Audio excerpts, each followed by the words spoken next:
ശ്രീമതി സന്ധ്യ Mary, എഴുത്തുകാരി, മാധ്യമപ്രവർത്തക എന്നീ നിലകളിൽ പ്രശസ്ത. ചിട്ടിക്കാരൻ യൂദാസ്, ഭൂതവർത്തമാന കാലങ്ങൾക്കിടയിലാണ് ആദ്യ പുസ്തകം. മോഡറേറ്റർ ഡോക്ടർ RVM ദിവാകരൻ, അധ്യാപകൻ, എഴുത്തുകാരൻ എന്നീ നിലകളിൽ പ്രശസ്തൻ.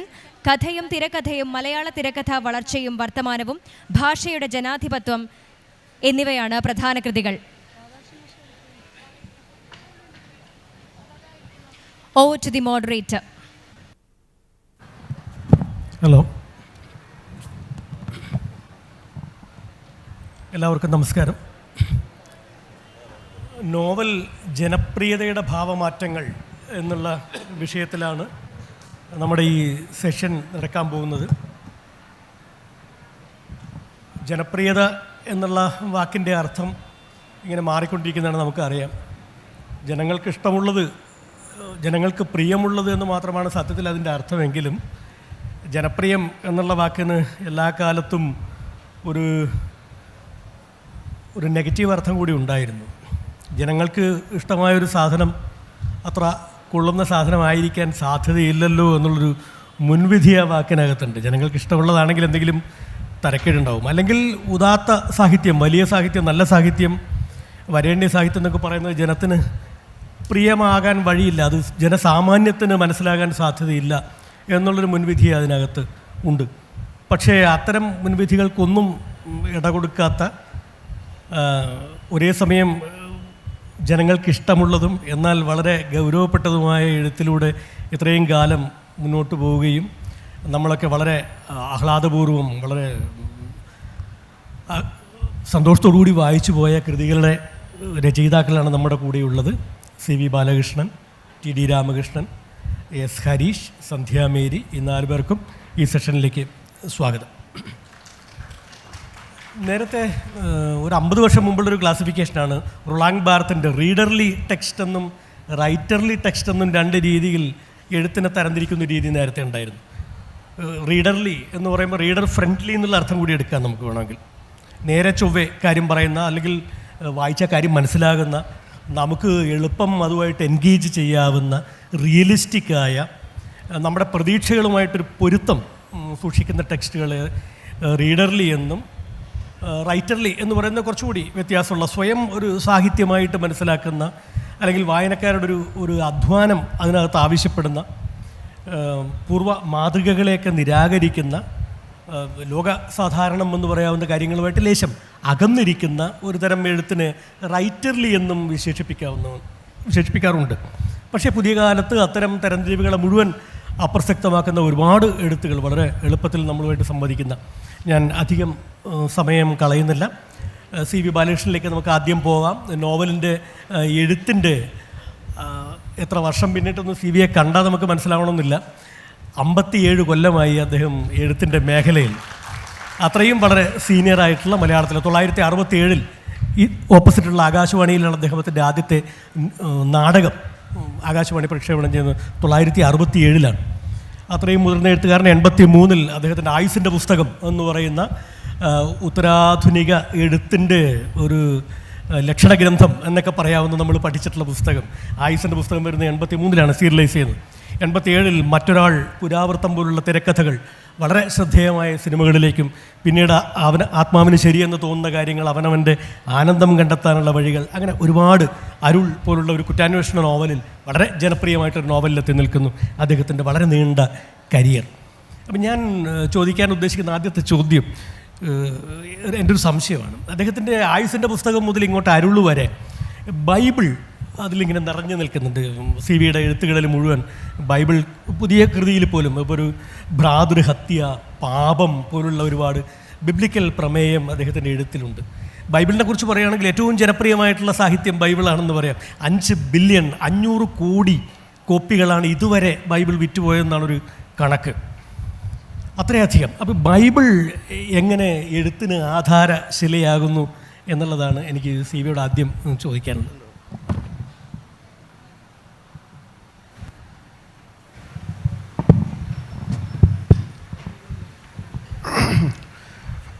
ഈ ബൈബിൾ വളരെ ജനപ്രിയമായതുകൊണ്ട് അതിനെ ആധാരമാക്കി എഴുതുന്ന കൃതികളും ജനപ്രിയമാകാം എന്നുള്ള ഒരു സങ്കല്പത്തിലാണ് ബൈബിളിനെ ആ രീതിയിൽ നോക്കിക്കണ്ടത് എന്ന് വേണമെങ്കിൽ പറയാം. പക്ഷെ ഇവിടെ ദിവാകരൻ പറഞ്ഞ കാര്യം വളരെ പ്രസക്തമായിട്ടുള്ള കാര്യമാണ്. കാരണം ലോകത്തിലെ ഏറ്റവും പ്രിയം നേടിയ കൃതി ബൈബിളാണ്. ലോകത്തിൽ ഏറ്റവും കൂടുതൽ ഉച്ചരിക്കപ്പെട്ട വാക്ക് യേശു എന്നതാണ്, ജീസസ് എന്നതാണ്. അത് ബൈബിളിനെക്കുറിച്ച് മുമ്പ് അന്തരിച്ച KP അപ്പൻ സാറും ഞാനും കൂടിയിട്ടുള്ള ഒരു ദീർഘ സംഭാഷണം നടത്തിയിട്ടുണ്ട്. അപ്പോൾ അതിൽ ഞങ്ങൾ ഈ എന്തുകൊണ്ടാണ് ബൈബിൾ മനുഷ്യരാശിയെ അത് ഏത് രീതിയിലാണ് അത് സ്വാധീനിച്ചിട്ടുള്ളത് തുടങ്ങിയിട്ടുള്ള കാര്യങ്ങൾ സംസാരിക്കും. അത് ഈ സാഹിത്യത്തിലാണെങ്കിൽ നമ്മുടെ പല കാലത്ത് പല ദേശങ്ങളിലുള്ള എഴുത്തുകാരെ അത് വളരെ പ്രചോദിപ്പിച്ചിട്ടുണ്ട്. ഇപ്പോൾ ചാൾസ് ഡിക്കൻസ് തൊട്ട് ഡോസ്റ്റോയേവ്സ്കി തുടങ്ങിയിട്ടുള്ള എഴുത്തുകാർ, ഹെമിംഗ്വേ പോലുള്ള എഴുത്തുകാർ, ഹോക്കനറെ പോലുള്ള എഴുത്തുകാർ, ഇവരൊക്കെയും ബൈബിൾ സ്വാധീനിച്ചിട്ടുണ്ട്. വില്യം ഷേക്സ്പിയറെ ബൈബിൾ സ്വാധീനിച്ചിട്ടുണ്ട്. സിനിമാക്കാർ ഒരുപാട്, അകിര കുറുസോവ പോലുള്ള ചലച്ചിത്രകാരന്മാരെ ബൈബിൾ സ്വാധീനിച്ചിട്ടുണ്ട്. നമുക്കറിയാം കസന്ത് സാക്കിസ് പോലുള്ള പിൽക്കാല എഴുത്തുകാർ. അപ്പോൾ അത് ഒരു വലിയ സ്വാധീനമാണ് ബൈബിൾ എന്ന് പറയുന്നത്. അത് ബൈബിൾ നമ്മെ സ്വാധീനിക്കാൻ നമ്മളൊരു ക്രിസ്ത്യാനി ആവണമെന്നില്ല. കാരണം ബൈബിൾ എന്ന് പറയുന്നത് ഞാൻ വിലയിരുത്തുന്നത് ലോകത്തിലെ ഏറ്റവും ഉത്തമമായ സാഹിത്യകൃതിയാണ്. നിത്യനൂതനത്വമുള്ള ഒരു കൃതി. അതിനെ D.H. ലോറൻസ് ഒരിക്കൽ വിശേഷിപ്പിച്ചിട്ടുള്ളത് it is a never ending book എന്നാണ്. ഒരിക്കലും അവസാനിക്കാത്ത പുസ്തകം. ഒരിക്കലും അവസാനിക്കാത്ത പുസ്തകം എന്ന് പറയുമ്പോൾ ഒരിക്കലും വായിച്ച് തീരാത്ത പുസ്തകം. അപ്പോൾ അത് വീണ്ടും വീണ്ടും വായിക്കുമ്പോൾ നമുക്ക് പുതിയ ഉൾക്കാഴ്ചകൾ അതിൽ നിന്ന് ലഭിക്കാറുണ്ട്. അത് നമ്മളിപ്പോഴും സാധാരണ പ്രാർത്ഥനകളിലും ഒക്കെ ഉപയോഗിക്കുന്ന പുതിയ നിയമമല്ല. എന്നെ കൂടുതലും സ്വാധീനിച്ചിട്ടുള്ളത് പഴയ നിയമമാണ്, പുതിയ നിയമമല്ല.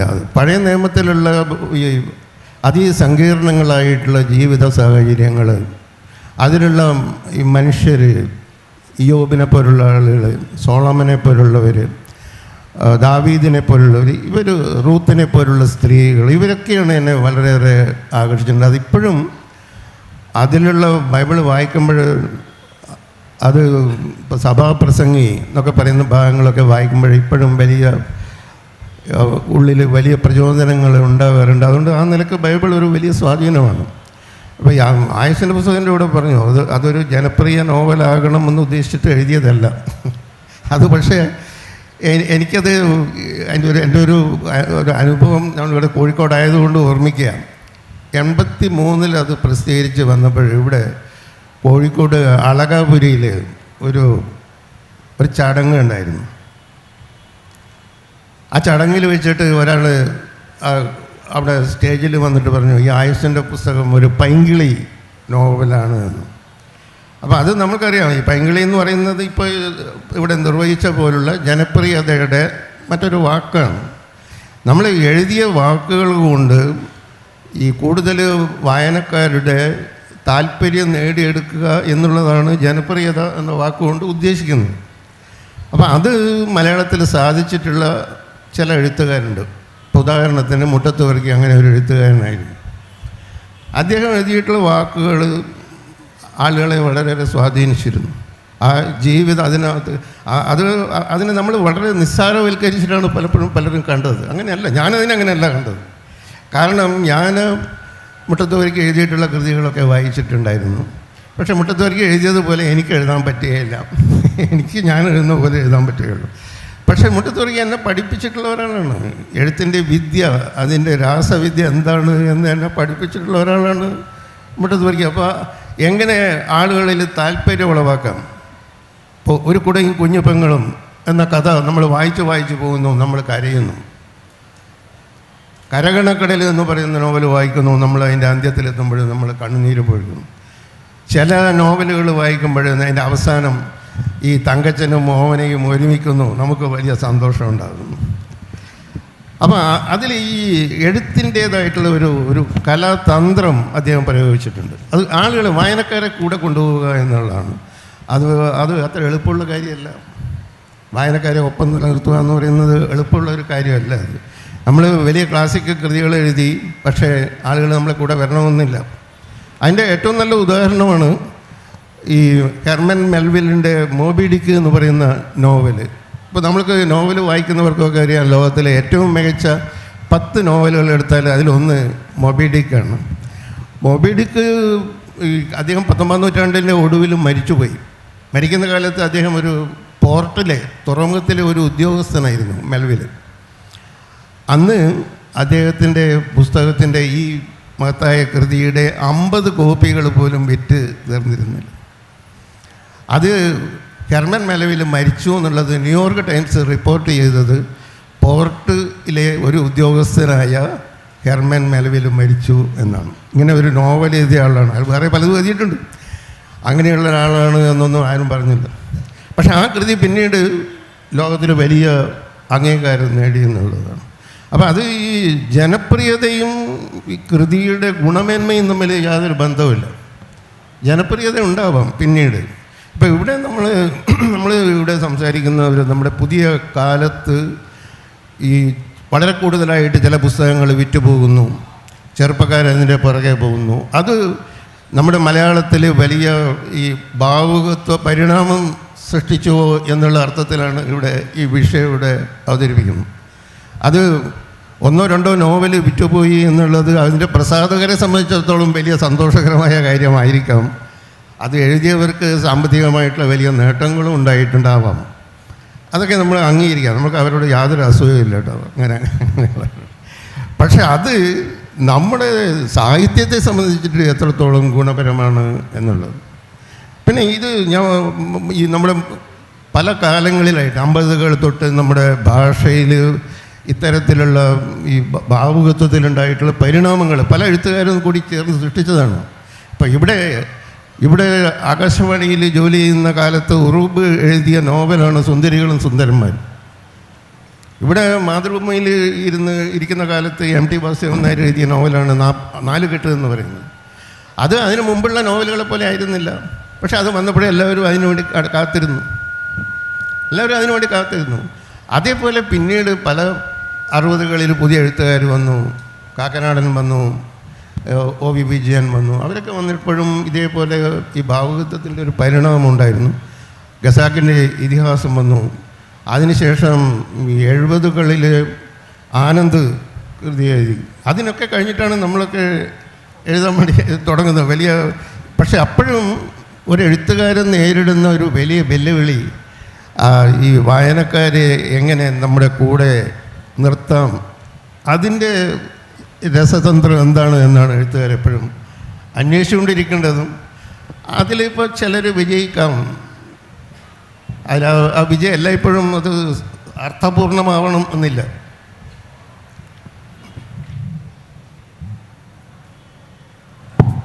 വായനക്കാരെ എങ്ങനെ പിടിച്ചു നിർത്തും, എങ്ങനെ കൂടെ നിർത്തും എന്നുള്ളത് പറഞ്ഞാണ് CV നിർത്തിയത്. ഞാൻ TD രാമകൃഷ്ണനോട് ചോദിക്കാൻ പോകുന്നത് അത് തന്നെയാണ്. അദ്ദേഹത്തിൻ്റെ എല്ലാം ആൽഫ മുതൽ ആൽഫ മാമ, ആഫ്രിക്ക, ഫ്രാൻസിസ് ചെട്ടിക്കോര, സുഗന്ധി, മഞ്ഞ, പച്ച, ചുവപ്പ്, അന്തർ, ബധിരർ, മൂകർ, ഇതൊക്കെ കേരളത്തിനകത്ത് ഒതുങ്ങി നിൽക്കുന്നൊരു കഥകളല്ല. പലപ്പോഴും ലോകം മുഴുവൻ യാഥാർത്ഥ്യവും ഭാവനയും വിജ്ഞാനവും അതൊക്കെ വളരെ വളരെ ഒരു അപൂർവമായൊരു ബ്ലെൻഡായി ലോകമെങ്ങും നിറയുന്ന അതിർത്തികൾ ലംഘിക്കുന്ന ഒരു കഥ പറച്ചിലാണ് TD നടത്തുന്നത്. അപ്പോൾ ഏത് തരം വായനക്കാരെയാണ് നമ്മൾ ലക്ഷ്യമിടുന്നത്, അല്ലെങ്കിൽ എത്തരമൊരു വായനയാണ് ഒരു എഴുത്തുകാരൻ എന്നുള്ള രീതിയിൽ TD പ്രതീക്ഷിക്കുന്നത്?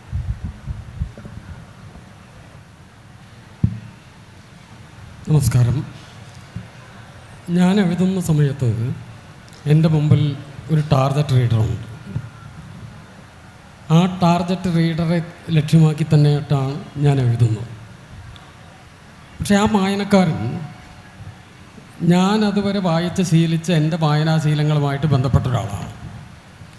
ഒരു പുസ്തകം കയ്യിലെടുത്ത് വായിക്കുന്ന സമയത്ത് അത് വായിച്ച് കഴിയുമ്പോൾ അതുവരെയുള്ള ഞാനായിരിക്കരുത് ഉണ്ടാകേണ്ടത് എന്നൊരു ബോധ്യമായിരിക്കുന്നു. ഓരോ പുസ്തകത്തിനും വായനക്കാരനെ എന്തെങ്കിലും തരത്തിൽ ചെറിയ തോതിലെങ്കിലും മാറ്റാൻ കഴിയണം. അയാളെ ബൗദ്ധികമായിട്ടോ ദാർശനികമായിട്ടോ അല്ലെങ്കിൽ സാമൂഹ്യമായിട്ടുള്ള കാഴ്ചപ്പാടുകളെയോ ഒക്കെ ചെറിയ തോതിലെങ്കിലും സ്വാധീനിക്കാൻ കഴിയുക എന്നത് വളരെ പ്രധാനപ്പെട്ടൊരു കാര്യമാണ്. ഞാൻ വളരെ വളരെ വളരെ വൈകി എഴുതി തുടങ്ങിയ ഒരാളാണ്. എൻ്റെ ആദ്യത്തെ നോവൽ ആൽഫയൊക്കെ പ്രസിദ്ധീകരിക്കുമ്പോൾ എനിക്ക് 43 വയസ്സുണ്ട്. അതുവരെ ഒരു കഥയോ ലേഖനമോ കവിതയോ ഒന്നും എഴുതി പ്രസിദ്ധീകരിക്കാത്ത ഒരാളാണ്. മറ്റ് പല വിഷയങ്ങളിലുമായിരുന്നു താല്പര്യം, കണക്കും സയൻസും അത്തരം ഒരു ഏരിയയിലൊക്കെ. ഇതൊക്കെ പിന്നീട് ഞാൻ സാഹിത്യത്തിലേക്ക് വരുമ്പോൾ അതിൻ്റെ ഭാഗമായിട്ടുണ്ട്. അപ്പോൾ നിങ്ങൾക്ക് വായിച്ചിട്ടുള്ള ആളുകളുണ്ടെങ്കിൽ അറിയാം, ഇട്ടിക്കോരയിലൊക്കെ ആണെങ്കിൽ ഗണിതം ഒരു പ്രധാന വിഷയമാണ്. ഇൻ്റർനാഷണൽ പൊളിറ്റിക്സ് പ്രധാനപ്പെട്ട വിഷയമാണ്. പല തരത്തിലുള്ള ജ്ഞാനമേഖലകളൊക്കെ അതിൻ്റെ ഭാഗമായിട്ട് വരുന്നു. സത്യത്തിൽ ഇത് എഴുതുന്ന സമയത്ത് വായനക്കാർ എത്രത്തോളം ഇത് വായിക്കുന്നുള്ള കാര്യത്തിൽ എനിക്ക് വലിയ സംശയമുണ്ടായിരുന്നു. പെട്ടിക്കോരയൊക്കെ കഷ്ടിച്ചൊരു 1000 കോപ്പി അച്ചടിച്ചാൽ വിൽക്കപ്പെടുമോ എന്ന് സംശയിച്ചിരുന്ന ഒരാളാണ്. അതിൽ ഇപ്പോൾ ഗണിതത്തിൻ്റെ ഒരു അതിപ്രസരം ഉണ്ടെന്ന് വായനക്കാർ സ്ഥിരമായിട്ട് എന്നോട് ആക്ഷേപിക്കുന്ന തരത്തിൽ പറയുന്ന കാര്യം കൂടി. അപ്പോൾ നിങ്ങൾ ആലോചിച്ചു, പെട്ടിക്കോരയിൽ ഒരു അധ്യായത്തിൻ്റെ തലക്കെട്ട് ചന്താംശ ചന്ദ്രാധമ കൊമ്പിപ്പാല, ഇങ്ങനത്തെ ഒരു തലക്കെട്ടൊക്കെ വെച്ച് ഒരു അധ്യായം എഴുതിയാൽ അതെങ്ങനെ വായനക്കാരെ കൊണ്ട് വായിപ്പിക്കാൻ പറ്റും, വായനക്കാർ വായിക്കും എന്നത് സ്വാഭാവികമായിട്ട് സന്ദേഹമാണ്. പക്ഷേ വാസ്തവത്തിൽ സംഭവിച്ചത് നമ്മുടെ വായനക്കാരിൽ ഒരു സാമ്പ്രദായികമായിട്ടുള്ള വായനക്കാരായിരിക്കില്ല ഇട്ടിക്കോര വായിച്ചത്, മറ്റ് ഒരു സെക്ടറായിരിക്കും.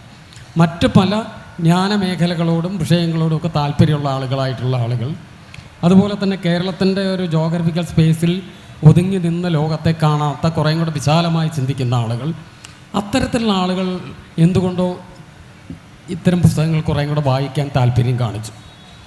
പ്രത്യേകിച്ചും ഒരു പുസ്തകമൊന്നും വായിക്കാത്ത ആളുകൾ എന്നൊക്കെ പറയുന്ന വിഭാഗത്തിൽപ്പെട്ട ആളുകളാണ് എന്നോട് ഏറ്റവും കൂടുതൽ പ്രതികരിച്ചത്. ഇട്ടിക്കോരയ്ക്കൊക്കെ എനിക്ക് ഏറ്റവും കൂടുതൽ റെസ്പോൺസ് കിട്ടിയിട്ടുള്ളത് ടെക്കികൾ എന്ന് പറഞ്ഞ് നമ്മൾ അത്ര പുസ്തകമൊന്നും വായിക്കാത്ത വേറൊരു വിഭാഗമാണെന്നൊക്കെ പറഞ്ഞ് നടന്നിരുന്ന ആളുകളാണ്. അപ്പം അതിൽ നിന്ന് എനിക്ക് മനസ്സിലായൊരു കാര്യം, ജനപ്രിയത എന്ന് പറയുന്നതിനെക്കുറിച്ചുള്ള നമ്മുടെ ചില ബോധ്യങ്ങളും അതുമായിട്ട് ബന്ധപ്പെടുന്ന യാഥാർത്ഥ്യങ്ങളും രണ്ടും രണ്ട് തരത്തിൽ പോകുന്നു. ആളുകൾ പുസ്തകങ്ങൾ വായിക്കുന്നതോ അത് ജനപ്രിയമാകുന്നു. ജനപ്രിയം എന്നുള്ളതിൻ്റെ ഡെഫിനിഷനൊക്കെ വേറെ തരത്തിൽ വ്യാഖ്യാനിക്കാം. അത്ര ചീത്ത കാര്യമാണെന്നൊന്നും വിശ്വസിക്കുന്ന ഒരാളല്ല. എന്നുവെച്ചാൽ പുസ്തകം എഴുതുന്നത് ആരെങ്കിലും വായിക്കാൻ തന്നെയാണ്. അപ്പോൾ വായിക്കുമ്പോഴാണ് ആ പുസ്തകം സാർത്ഥകമാകുന്നത്. അപ്പോൾ അത് ഒരു കമ്മ്യൂണിക്കേഷൻ നടക്കണം, വായനക്കാരനെ പുസ്തകത്തിലേക്ക് എൻഗേജ് ചെയ്യാൻ കഴിയണം. 21-ാം നൂറ്റാണ്ടിൽ വായനക്കാരൻ പുസ്തകം കയ്യിലെടുക്കുന്ന സമയത്ത് വളരെ വ്യത്യസ്തമായ പല പ്രലോഭനങ്ങൾക്കുള്ളിലാണ്. ഇപ്പം ഞാനൊക്കെ 60കളിൽ ജനിച്ച് വളർന്നൊരു മനുഷ്യനാണ്. ഇപ്പം ഞങ്ങളുടെ കാലത്തൊക്കെ ഒരു പുസ്തകം കയ്യിലെടുക്കുമ്പോൾ ഒരു പ്രലോഭനമില്ല, ചുറ്റും പുസ്തകം മാത്രമേ ഉള്ളൂ. മുന്നിലൊരു മണ്ണെണ്ണ വിളക്കും നമ്മുടെ കയ്യിലൊരു ബംഗാളി പുസ്തകത്തിൻ്റെ പരിഭാഷയും. ഒരു പ്രലോഭനവും നമ്മളെ അതൊന്ന് വ്യതിചലിപ്പിക്കില്ല. ഇന്നത്തെ 21-ാം നൂറ്റാണ്ടിലൊരു ചെറുപ്പക്കാരൻ, ഇപ്പോൾ ജൻസ് എന്നൊക്കെ പറയുന്ന ഗ്രൂപ്പിൽപ്പെട്ട പയ്യൻ പുസ്തകം എടുക്കുമ്പോൾ അവൻ്റെ മുമ്പിൽ 100 തരത്തിലുള്ള പ്രലോഭനങ്ങളുണ്ട്. ഒരു 10-20 പേജുകൾക്കുള്ളിൽ അവനെ പുസ്തകത്തിലേക്ക് എൻഗേജ് ചെയ്യിച്ചില്ലെങ്കിൽ പുസ്തകം മടക്കി വയ്ക്കാനുള്ള സാധ്യതയും. എന്നാൽ അതിനു വേണ്ടിയിട്ട് ഒരു പൾപ്പ് എന്ന് പറയുന്ന രീതിയിലുള്ള വിട്ടുവീഴ്ചകളിലേക്ക് എഴുത്തിനെ കൊണ്ടുപോകുന്ന സാഹിത്യത്തിൽ നിന്ന് വഴിമാറി നടക്കുന്ന വേറെ വഴിയായി. അപ്പോൾ അതിൽ എൻ്റേതായിട്ടുള്ള രീതിയിലുള്ള എൻ്റെ ചിന്തകളിൽ കൂടി എത്തിയ വഴികളാണ് മറ്റ് ജ്ഞാന മേഖലകളിലേക്ക് പോവുക, സാഹിത്യത്തിനെ കുറച്ചും കൂടെ വിസ്തൃതമായ കാഴ്ചപ്പാടോട് കൂടി കാണുക. സാഹിത്യത്തിൽ എഴുത്തുകാരൻ വളരെ ഏകപക്ഷീയമായി തൻ്റെ നിലപാടുകൾ മുന്നോട്ട് വയ്ക്കാതിരിക്കുക. സാഹിത്യം എന്ന് പറയുന്നത് വായനക്കാരനും കൂടി ഉൾപ്പെടുന്ന ഒരു സംവാദത്തിനുള്ളൊരു സ്പേസ് ആക്കിയിട്ടില്ല, കുറച്ചും കൂടെ ജനാധിപത്യപരമാണ്. എനിക്ക് എൻ്റെ പുസ്തകത്തിൽ എൻ്റേതായിട്ടുള്ള ഒരു തീർപ്പുകളുമില്ല. എന്നെ കഴിയുന്നത്ര മാറ്റി നിർത്തിക്കൊണ്ട് ചുറ്റുമുള്ള സമൂഹത്തിൻ്റെ ഒരു സ്പെസിമെൻ മുമ്പിലേക്ക് വെച്ച് എൻ്റെ വിയോജിപ്പുകളും കലഹങ്ങളും മുന്നോട്ട് വയ്ക്കുകയാണ്. വായനക്കാരനും തീർച്ചയായിട്ടും വിയോജിക്കാനുള്ള ഇടമുണ്ടാവും. അപ്പോൾ അങ്ങനത്തെ ഇടമുണ്ടാകുമ്പോൾ സ്വാഭാവികമായിട്ട് വായന ഒരു സംവാദത്തിൻ്റേതായൊരു സ്വഭാവത്തിലേക്ക് മാറുകയും ചെയ്യും. അങ്ങനെ മാറുന്ന സമയത്ത് നമ്മൾ ഒരു സാമ്പ്രദായിക സാഹിത്യ വായനയിൽ ഊന്നി നിന്നവരല്ലാത്ത മറ്റ് ഒരു വിഭാഗം ആളുകളിലേക്ക് എത്തുന്നു. മറ്റ് വിഷയങ്ങളിലേക്കൊക്കെ പോകുമ്പോൾ എനിക്ക് ആദ്യം വളരെ സംശയം ഉണ്ടായിരുന്നെങ്കിൽ എന്നെ അത്ഭുതപ്പെടുത്തിക്കൊണ്ട് വലിയ തോതിലുള്ള റെസ്പോൺസ് മറ്റ് മേഖലകളുമായി ബന്ധപ്പെടുന്ന സംവാദങ്ങളിലേക്ക് ഉണ്ടായിട്ടുണ്ട്. ഞാനത് ഒരു മഹത്തായ കാര്യമാണെന്നോ അതാണ് ഒരു വഴി എന്നുള്ള തരത്തിൽ പറയുന്നില്ല. ഇപ്പോൾ സാഹിത്യം എന്ന് പറയുന്നതിനെക്കുറിച്ചുള്ള ബോധ്യങ്ങൾ നിരന്തരമായിട്ട് നവീകരിക്കപ്പെട്ട് മാറിക്കൊണ്ടിരിക്കും. ഇപ്പം നേരത്തെ CV പറഞ്ഞൊരു കാര്യമാണ്, പുതിയൊരു കാലത്ത് വലിയ തോതിൽ പുസ്തകങ്ങൾ ആഘോഷിക്കുന്നതുമായിട്ട് ബന്ധപ്പെടുന്ന സംവാദങ്ങൾ തീർച്ചയായിട്ടും സ്വാഭാവികമാണ്. എന്താ വെച്ചാൽ പുസ്തകങ്ങൾ പുതിയ ഒരു കാലത്തെ ആണ് അഭിസംബോധന ചെയ്യുന്നത്. നമുക്ക് മുമ്പേ നടക്കുന്ന, അല്ലെങ്കിൽ എഴുത്തുകാരനൊരു 10-20 കൊല്ലം മുമ്പിലേക്ക് നടക്കാൻ, തിങ്കിങ് ഹെഡ് ഓഫ് ടൈം എന്നതിന് ബാധ്യസ്ഥനാണ്. അപ്പം അങ്ങനെ നടന്നാൽ മാത്രമേ പുതിയ കാലത്തെ വായനക്കാരികളോട് നമുക്ക് ഒപ്പമെത്താൻ കഴിയും. ഞാൻ എഴുതുമ്പോൾ കഴിയുന്നത്ര ശ്രമിച്ചിട്ടുള്ള, എനിക്ക് എത്രത്തോളം അത് സാധ്യമാകുന്നു എനിക്കറിഞ്ഞുകൂടാ, ശ്രമിക്കുന്നത് അല്പം മുമ്പിലേക്ക് പോകാനായിട്ടാണ്. അപ്പോൾ ചിലപ്പോൾ ഇതിൻ്റെ പല മൂല്യബോധങ്ങളെയും മാറ്റിവെക്കേണ്ടി വരും. സാഹിത്യത്തെക്കുറിച്ച് നിലനിൽക്കുന്ന ധാരണകളെ തന്നെ മാറ്റിവെക്കുക. സാഹിത്യത്തിനോട് നടത്തുന്ന ഒരു തരം കലഹം എന്ന് വേണമെങ്കിൽ പറയാം. ആൻറ്റി ലിറ്ററേച്ചറിന് എതിരായിട്ടുള്ള ലിറ്ററേച്ചർ എന്ന തരത്തിൽ കൂടി പോകുന്ന വഴി, ഇങ്ങനെ പല വഴികളിൽ കൂടെ തന്നെയാണ് എല്ലാ കാലത്തും സാഹിത്യത്തിൽ മാറ്റങ്ങൾ ഉണ്ടായിട്ടുള്ളത്. ഓരോ സമയത്തും ആ മാറ്റങ്ങൾ വരുമ്പോൾ അതുവരെ നിലനിൽക്കുന്ന ബോധ്യങ്ങളായിട്ടുള്ളവർ വളരെ സംശയത്തോടു കൂടി ഇതിനെ സമീപിക്കുകയും കുറച്ച് കഴിയുമ്പോൾ അത് മറ്റൊരു രീതിയിലേക്ക് ഇത് മാറുകയും ചെയ്യും. അങ്ങനെയൊക്കെ തന്നെയാണ് ഇപ്പോഴത്തെ കാര്യങ്ങളെന്നാണ് എനിക്ക് തോന്നിയിട്ടുള്ളത്.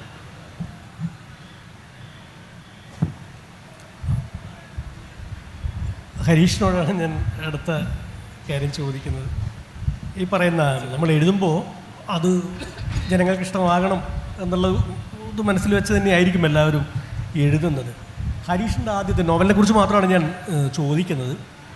മീശയും ആഗസ്റ്റ് 17 വളരെ വിശാലമായ ക്യാൻവാസിൽ ചരിത്രവും ഭാവന ചരിത്രവും ഒക്കെ കൂട്ടി ഒരു ലോങ് ഷോട്ടിലുള്ളൊരു വലിയ ദൃശ്യമാണ് ഒരുക്കിയിരുന്നതെങ്കിൽ പുതിയ പട്ടുനൂൽ പുഴുവിലേക്ക് വരുമ്പോൾ അത് ഒരു ക്ലോസപ്പ് ഷോട്ടിലേക്ക് അത് കുറച്ചുകൂടി ആന്തരിക ലോകത്തിന് പ്രാധാന്യം കൊടുത്തുകൊണ്ടൊരു എഴുത്തിൻ്റെ ഒരു ദിശാമാറ്റം. ഞാൻ കേട്ടത് പട്ടുനൂൽ പുഴുവാണ് ആദ്യം എഴുതി തുടങ്ങിയതെന്നും മീശയ്ക്ക് മുൻപ് തന്നെ എൻ്റെ ആലോചന ഉണ്ടായിരുന്നു എന്നൊക്കെ ആയിരുന്നു. അപ്പോൾ അതിൻ്റെ ഒരു അനുഭവം, ഈ ഒരു വലിയ ലോകം വിട്ട് ഉള്ളിലേക്ക് അവനവൻ്റെ ഉള്ളിലേക്ക് വരുന്ന ആ ഒരു എഴുത്തിലുള്ളൊരു മാറ്റം. മീശയിലും അതുപോലെ തന്നെ ആഗസ്റ്റ് 17 ഒരുപാട് കഥാപാത്രങ്ങളുണ്ടായിരുന്നു, ഒരുപാട് വലിയ സംഭവങ്ങളുണ്ടായിരുന്നു. മീശയിലേക്ക് ഒരുപാട് കഥകൾ ഇങ്ങനെ കോർത്ത് ഇണക്കി പോകുന്ന രീതി ഉണ്ടായിരുന്നു. അത് വായിച്ചിട്ടുള്ളവർക്ക് മനസ്സിലാകും. പക്ഷേ എൻ്റെ അതിനുശേഷമുള്ള വായന, ഞാനൊരു ഭേദപ്പെട്ട വായനക്കാരനാണ് എന്നാണ് ഞാൻ വിചാരിക്കുന്നത്. ഭേദപ്പെട്ട എഴുത്തുകാരനിലുപരി ഭേദപ്പെട്ട വായനക്കാരനാണ് കരുതുന്ന ആളാണ്. ആ തരത്തിൽ എൻ്റെ വായനയാണ് എന്നെ തീർച്ചയായിട്ടും മാറ്റിയത്. വായിച്ചുകൊണ്ടിരുന്ന പുതിയ സാഹിത്യം വിദേശത്തുള്ളതും ഇവിടെയുള്ളതുമൊക്കെ വായിക്കുമ്പോൾ അതിൽ കൂടെ നമ്മുടെ എഴുത്ത് കുറച്ച് മുന്നോട്ട് പോകണം എന്ന് ഞാൻ ആഗ്രഹിക്കുന്നുണ്ട്. എന്ന് പറഞ്ഞ് അതുവരെ എഴുതുന്ന എഴുത്ത് മോശമാണ് എന്ന അർത്ഥത്തിലല്ല, നമ്മുടെ എഴുത്തിൽ മുന്നോട്ട് പോക്ക് തീർച്ചയായിട്ടും ആവശ്യമാണെന്ന് ഞാൻ കരുതുന്നുണ്ട്. അങ്ങനെ നോക്കിയപ്പോൾ നമ്മുടെ എഴുത്തിൽ ഞാൻ ഉൾപ്പെടെയുള്ളവർ ഒരുപാട് അതിശയോക്തി എഴുത്തിൽ പ്രയോഗിച്ചിട്ടുള്ള ആൾക്കാരാണെന്ന് എനിക്ക് തോന്നിയിട്ടുണ്ട്. നമ്മുടെ പല എഴുത്തിലും അതിശയോക്തി ഉപയോഗിക്കുന്നുണ്ട്. വലിയ സംഭവങ്ങളും വലിയ സ്ഥലങ്ങളും ഒക്കെ ഉണ്ടായാലേ നമ്മുടെ ആഖ്യാനം ശരിയാകുകയുള്ളൂ എന്ന് നമുക്ക്, അത് പക്ഷേ നമ്മുടെ ജീവിക്കുന്ന സ്ഥലത്തിൻ്റെ ആയിരിക്കാം. വലിയൊരു ആൾക്കൂട്ടത്തിൻ്റെ നടുവിൽ ജീവിക്കുന്ന മനുഷ്യരാണ്, വലിയ ബഹളത്തിൻ്റെ നടുവിൽ ജീവിക്കുന്ന മനുഷ്യരാണ്. നോർവേയിലോ സ്വീഡനിലോ ജീവിക്കുന്ന പോലെയല്ല നമ്മളിവിടെ ജീവിക്കുന്നത്. കേരളത്തിലെ ജീവിതം നമ്മൾക്ക് ഒരു വീട്ടിൽ തന്നെ ഒരുപാട് പേരുള്ള ലോകമാണ് നമ്മുടേത്. മറ്റേത് ഒറ്റപ്പെട്ട ജീവിതമാണ്. പക്ഷേ അതേസമയം തന്നെ നമ്മുടെ മനസ്സിൽ ഒരു ഏകാഗിയായ മനുഷ്യരുണ്ട്, സ്വയം സംസാരിക്കുന്ന ഒരാളുണ്ട്, തീർച്ചയായിട്ടും നമ്മുടെ എല്ലാവരുടെയും ഉള്ളിലുണ്ട്. അപ്പോൾ അതിനെ ഒന്ന് അഭിസംബോധന ചെയ്യണം എന്ന് എനിക്ക് തോന്നിയിട്ടുണ്ട്. അത് ആദ്യം മുതലേ അങ്ങനെ ഒരു ചെറിയ ജീവിതത്തിൽ നിന്ന് ഒരു കഥ എങ്ങനെ ഉണ്ടാക്കാം എന്ന് ഞാൻ ആലോചിക്കുന്നുണ്ട്. അതിനുള്ള പ്ലോട്ട് മനസ്സിലുമുണ്ടായിരുന്നു. പക്ഷേ അതെങ്ങനെ എഴുതണം എന്നൊരു ധാരണ എനിക്കില്ലായിരുന്നു. കാരണം മറ്റേ എഴുത്ത് എനിക്ക് കുറച്ചുകൂടെ പരിചിതമായിരുന്നു, കുറച്ചുകൂടെ എഴുതാൻ ആത്മവിശ്വാസമുള്ളതായിരുന്നു. ഈ 4-5 വർഷത്തെ വായന കൊണ്ടാണ്, അല്ലെങ്കിൽ നമ്മുടെ വായന വിപുലമായതുകൊണ്ടാണ് അതിലോട്ട് എത്തിപ്പെടാനും ഒക്കെ സാധിച്ചതും വേറൊരു എഴുത്ത് രീതിയിലോട്ട് വരാൻ സാധിച്ചതും. എനിക്ക് തോന്നുന്നു കുറച്ചുകൂടെ ഉള്ളിലേക്ക് നോക്കണമെന്ന് തോന്നി, കുറച്ചുകൂടെ സൈലൻസിനെ അഭിസംബോധന ചെയ്യണമെന്ന് തോന്നി. അതുകൊണ്ടൊക്കെയാണ് നമ്മൾ കേൾക്കുന്ന മ്യൂസിക് മാറുന്നുണ്ട്, അതിനിടയ്ക്ക് അങ്ങനെ ഒരുപാട് കാര്യങ്ങൾ മാറുന്നുണ്ട്. അതിൻ്റെ ഫലമായിട്ടാണ് അതൊക്കെ ഉണ്ടായതെന്നാണ് വിചാരിക്കുന്നത്. സന്ധ്യ മേരിയോടാണ് ഞാൻ ചോദിക്കുന്നത്. ഏതാണ്ട് മീശ ഇറങ്ങിയ 2018 തന്നെയാണ് വെറും മരിയ എന്നുള്ള നോവൽ ഇറങ്ങുന്നത്. അത് വീണ്ടും അതിന് പുനർജന്മം കിട്ടുന്നത് പുതിയ കാലത്ത് ക്രോസ് വേർഡ് പരിഭാഷാ പുരസ്കാരം, വളരെ പ്രസിദ്ധമായ പുരസ്കാരം ലഭിക്കുന്നതോടുകൂടിയാണ് മരിയ ഒന്നുകൂടി ലൈം ലൈറ്റിലേക്ക് വരുന്നത്. അപ്പോൾ എന്താണ് നോർമാലിറ്റി എന്നുള്ളൊരു വലിയ ചോദ്യം ചോദിച്ചുകൊണ്ട്, അല്ലെങ്കിൽ വളരെ നോർമലായ ചോദ്യം ചോദിക്കുന്ന ഒരാൾ അബ്നോർമലായിട്ട് മുദ്ര കുത്തപ്പെടുന്നതിനെക്കുറിച്ച് വളരെ സ്വാഭാവികമായ ഭാഷയിൽ വളരെ സരളമായി എഴുതിയ ഒരു രചനയാണ്. വളരെ ജനപ്രിയമായ അർത്ഥത്തിൽ വളരെ എളുപ്പം നമുക്ക് വായിക്കാവുന്ന, എളുപ്പം കമ്മ്യൂണിക്കേറ്റ് ചെയ്യാവുന്ന ഒരു നോവൽ എന്നുള്ള രീതിയിൽ അതിൻ്റെ ഒരു രചനാ പശ്ചാത്തലവും അതിൻ്റെ അത് വിവർത്തനം ചെയ്യുമ്പോൾ ഉണ്ടാകുന്ന അത്തരം കാര്യങ്ങളൊന്ന് സംസാരിക്കും. മരിയ, ഞങ്ങൾക്ക് നേരത്തെ പറഞ്ഞിട്ടുണ്ട്, മരിയ ഞാൻ എഴുതി തുടങ്ങുന്നത് ഒത്തിരി വർഷങ്ങൾക്ക് മുമ്പ്. ഞാൻ ശരിക്കും ഈ എഴുത്തിൽ സീനിയറാണോ ജൂനിയറാണോ എന്ന് എനിക്ക് തന്നെ അറിയില്ലാത്ത ഒരാളാണ്. കാരണം ഞാൻ ഒത്തിരി 2002 മുതൽ ഒരു 3-4 വർഷം ഒരു കഥകൾ പബ്ലിഷ് ചെയ്തുകൊണ്ടിരുന്ന് പിന്നെ കംപ്ലീറ്റ് ആയിട്ടും എഴുത്ത് പ്രത്യേകിച്ച് ഒരു കാരണമില്ലാണ്ട് അങ്ങ് നിർത്തിയ ഒരാളാണ് ഞാൻ. അത് കഴിഞ്ഞ് ബ്രേക്ക് വന്നപ്പോൾ ഞാൻ പിന്നെ ജൂനിയറായിട്ട് വീണ്ടും ചെയ്തത്, മരിയ എഴുതി തുടങ്ങിയത്. അപ്പോൾ മരിയ ഒരു നോവലായിട്ടല്ല ഞാൻ എഴുതിയത്. ഈ പറഞ്ഞ എഴുത്തിനോട് അങ്ങനെ എനിക്കൊരു വലിയ ഇഷ്ടമുള്ള ഒരാളല്ല എന്ന് തന്നെ അറിയുന്ന ആൾക്കാർക്കൊക്കെ അറിയാം. ഞാൻ ബാക്കി കുറേ കാര്യങ്ങളൊക്കെ ആയിട്ട് ഇങ്ങനെ നടക്കുന്ന ഒരാളാണ്. അപ്പം വളരെ രസമായിട്ട് ഞാനിങ്ങനെ എഴുത്തിൽ നിന്ന് മാറി നിൽക്കുന്ന സമയത്ത് ഇത് നമുക്ക് ഈ കിളി എത്ര പോകും എന്ന് ചില സമയത്ത് നമുക്കൊരു അത് ആദ്യം മുതലേ ഉള്ള ഈ കിളി പോവലിൻ്റെ ഭാഗമായിട്ട് ഇതെന്നാൽ പിന്നെ ഇതൊന്ന് എഴുതി ഈ കിളി പോകിൻ്റെ ഒരു കണ്ടിന്യൂറ്റി എത്ര ഉണ്ടെന്ന് നോക്കാം എന്ന് വിചാരിച്ചിട്ടാണ് ഞാനിത് നോട്ട്സായിട്ട് എഴുതി തുടങ്ങിയത്. അത് ഇംഗ്ലീഷിലായിരുന്നു ഞാൻ എഴുതി തുടങ്ങിയത്, ഞാൻ പബ്ലിഷ് ചെയ്യാൻ ഉദ്ദേശിച്ചിട്ടുള്ള അല്ലാത്തതുകൊണ്ട്. അത് എഴുതി കുറേ കഴിഞ്ഞപ്പോൾ ആണ് ഇതൊരു എനിക്ക് തോന്നുന്നത് നമ്മളൊരു ബേസിക്കലി ഒരു എഴുത്ത് എന്ന് പറഞ്ഞ സാധനം നമ്മുടെ ഉള്ളിലുണ്ടെങ്കിൽ നമ്മൾ നോട്ട്സ് എഴുതിയാൽ പോലും അത് നമ്മളൊരു ലിറ്റററി ലാംഗ്വേജ്, അതിനകത്ത് ഒരു ലിറ്റററി ഫോം വരും. അങ്ങനെ പകുതി ഒക്കെ കുറച്ചാകുമ്പോഴേക്കും, പകുതി എന്നൊന്നും എനിക്കിപ്പോൾ ഓർമ്മയില്ല, കുറേ ആയപ്പോഴേക്കും എനിക്ക് മനസ്സിലായി ഓക്കെ ഇത് അങ്ങനെ ഒരു സംഭവം ആവാൻ പോവുകയാണ്. അതുവരെ ഞാൻ കൂടുതൽ ഉള്ള ഒരവസ്ഥയായിരുന്നു ആ നോവലിൽ. ആദ്യം അത് ഞാനും കർത്താവും തമ്മിലുള്ളൊരു കോൺവെർസേഷനായിട്ട് ഞാൻ ഇങ്ങേരോട് ആ കാര്യങ്ങളൊക്കെ പറഞ്ഞുകൊണ്ടിരുന്നത് ആ സമയത്ത്. അപ്പം കോൺവെർസേഷനായിരുന്നു. പിന്നെ ഞാൻ എന്നെ കംപ്ലീറ്റ് ആയിട്ടും അതിൽ നിന്ന് മാറ്റിയിട്ട് ഇതൊരു സാഹിത്യമാണ് ആവാൻ പോകുന്നതെന്ന് പറഞ്ഞപ്പം എന്നെ മാറ്റിയിട്ട് മരിയെ ആ സ്ഥാനത്തോട്ട് കൊണ്ടുവരികയും കർത്താവിനെ നന്നായിട്ട് എഡിറ്റ് ചെയ്ത് മാറ്റുകയും ചാണ്ടിപ്പട്ടി ഇങ്ങനെയുള്ള കുറേ കഥാപാത്രങ്ങൾ അതിനകത്തോട്ട് വരുകയും ചെയ്തത്. അതും വീണ്ടും കുറേ വർഷങ്ങൾ ഞാൻ എടുത്തു. കാരണം അതിനകത്ത് അറിയാം ഒബാമയൊക്കെയാണ് അതിനകത്ത് ക്യാരക്ടറായിട്ട് വരുന്നത്. അപ്പോൾ ആ കാലത്താണ് ഞാനത് എഴുതിക്കൊണ്ടിരുന്നത്. അത് എൻ്റെ ഇടയിൽ ചില വർഷങ്ങൾ തന്നെ പിന്നെ ഞാൻ എഴുതിയില്ല, മറന്നുപോയിട്ടൊക്കെ എഴുതാണ്ടിരുന്നിട്ടുണ്ട് ഇടയ്ക്ക്. എന്നാലും എനിക്ക് അറിയാം ഇതിൻ്റെ ഫോം ഇതാണെന്നുള്ളത് കൃത്യമായിട്ട് എനിക്കറിയാം. അതുകൊണ്ട് എനിക്ക് ഒരിടത്തും അതിനകത്തൊരു കണ്ടിന്യൂറ്റി പ്രശ്നമൊന്നും വന്നിട്ടില്ല. ഈ കൃത്യമായിട്ടുള്ള ഈ രീതിയിൽ തന്നെയാണ് ഞാൻ അതിനെ ഉപയോഗിച്ചേക്കുന്നത്. ഞാൻ വർത്താനം പറയുന്ന ഭാഷയാണ്. എനിക്കിപ്പോൾ നല്ല മലയാളത്തിൽ അത്യാവശ്യം നല്ല വൊക്കാബുലറി ഉണ്ട്. എനിക്ക് ഏത് വാക്കും എനിക്ക് എഴുതാം അതിന് പകരം. പക്ഷേ എനിക്ക് നിർബന്ധം ഉണ്ടായിരുന്നു അത് ഞാൻ എന്താണോ പറയണത് ആ ഭാഷ തന്നെ മരിയം പറഞ്ഞാൽ മതി എന്നുള്ളത്. അതുകൊണ്ടാണ് ഞാൻ അതിനകത്ത് ആ നാച്ചുറലായിട്ടുള്ള ഫ്ലോ വന്നേക്കണമെന്ന് എനിക്ക് തോന്നുന്നത്. ഞാൻ വേറെ ഒരു പുസ്തകം എഴുതുമ്പം ഇങ്ങനെ ആവില്ല. ഇപ്പോൾ ആളുകളൊക്കെ ചോദിച്ചിട്ട് ഇനി ഇതുപോലത്തെ ഒരു പുസ്തകം അത് ഉണ്ടാവാൻ സാധ്യതയില്ലല്ലോ. ഞാൻ എന്തായാലും അടുത്ത് എഴുതുമ്പം വേറെ രീതിയിലായിരിക്കും. അപ്പോൾ അങ്ങനെ അത് ഒരു പ്രാവശ്യം എഴുതി വീണ്ടും ഞാൻ തന്നെ എഡിറ്റ് ചെയ്ത് അങ്ങനെ എന്തൊക്കെയല്ലോ അത് ഒറ്റ ഫ്ലോയിൽ തന്നെ പോവുക ചെയ്തത് അതിൻ്റെ. പിന്നെ ഹരീഷാണത് വായിച്ചിട്ട്, അപ്പോൾ ആ സമയത്ത് പുസ്തകം തീരെ ഇറങ്ങിയ സമയത്ത് പോകുന്നേ ഉണ്ടായിരുന്നില്ല. പക്ഷെ അപ്പോഴും കുറേ അധികം ആൾക്കാർ ആ പുസ്തകത്തിന് വേണ്ടിയിട്ട്, ഞാൻ സോഷ്യൽ മീഡിയയിൽ അതുകൊണ്ട് എനിക്കിതിൻ്റെ പ്രയാസമൊന്നും അറിയേണ്ട വന്നില്ല. നമ്മളത് ഓക്കെ പോയാൽ പോയില്ലേ ഇല്ല, നമ്മളത് ബാധിക്കുന്ന കാര്യമൊന്നും അല്ല. അപ്പോൾ ഞാൻ വേറെ പരിപാടിയൊക്കെ ആയിട്ട് ഇങ്ങനെ പോകും. അപ്പോൾ കുറേ ആളുകൾ അതിന് വേണ്ടി ഭയങ്കരമായിട്ട്, മാത്യൂസ്, ഹരീഷ്, പിന്നെ ഗീജ, അങ്ങനെ കുറേ അധികം, സന്തോഷ് കുമാർ, അങ്ങനെ കുറേ ആളുകൾ ഇതിനകത്തൊക്കെ സോഷ്യൽ മീഡിയയിലൊക്കെ എപ്പോഴും എഴുതുന്നുണ്ടായിരുന്നു ഇതിൻ്റെ കാര്യം. അപ്പോൾ ഹരീഷാണ് ജയശ്രീയുടെ അടുത്ത് ഇങ്ങനെ ഒരു പുസ്തകം ഉണ്ടെന്ന് പറഞ്ഞാൽ അങ്ങനെ ജയശ്രീ കോൺടാക്ട് ചെയ്തു. ഹാർപ്പർ കോളിൻസ് അതിൻ്റെ ആദ്യത്തെ ചാപ്റ്റർ എടുത്തു, ഹാർപ്പർ കോളിൻസ് എടുത്തു. അങ്ങനെയാണ് ട്രാൻസ്ലേഷനിലോട്ട് പോകുന്നത്. അത് അപ്പോഴും ആദ്യം വായിച്ച ഒത്തിരി പേര് പറയുന്നുണ്ട് ഇത് ഇംഗ്ലീഷിലോട്ട് പോയാൽ ഇതിലും റീച്ച് ഉണ്ടാവും എന്നുള്ളത്. സത്യമായിട്ട് വന്നു എന്തായാലും. Thank you. ഒരു റൗണ്ട് കൂടി നമുക്ക് ഒരു 3 മിനിറ്റിൻ്റെ ഒരു റൗണ്ട് കൂടെ പോകാമെന്ന് വിചാരിക്കുന്നത്. അത് കഴിഞ്ഞ് നമുക്ക് ഓഡിയൻസിലേക്ക് വരാം. ഞാൻ സിവിയോട് തന്നെയാണ് ചോദിക്കുന്നത്. ഇത്രയും നീണ്ട ഒരു അരനൂറ്റാണ്ട് കാലത്തെ വായനാ പരിചയവും സാഹിത്യബന്ധവും ഉള്ള സിവി എങ്ങനെയാണ് ഈ പറഞ്ഞ നമ്മുടെ ജനപ്രിയ നോവൽ എന്നുള്ളൊരു സങ്കല്പത്തിൽ വന്നിട്ടുള്ളൊരു മാറ്റത്തെ വളരെ ചുരുക്കി ഈ വായനാനുഭവത്തിൽ നിന്നൊന്നും പറയാം? ഞാൻ നേരത്തെ പറഞ്ഞ പോലെ ഈ ജനപ്രിയ നോവൽ എന്ന് പറയുന്ന ഒരു സങ്കല്പം ഉള്ളതായിട്ട് ഞാൻ കരുതുന്നില്ല. ഇപ്പം നമ്മൾ നോവൽ അങ്ങനെ ഒരു ജനപ്രിയത ആർജിക്കുകയാണ് ചെയ്യുന്നത്.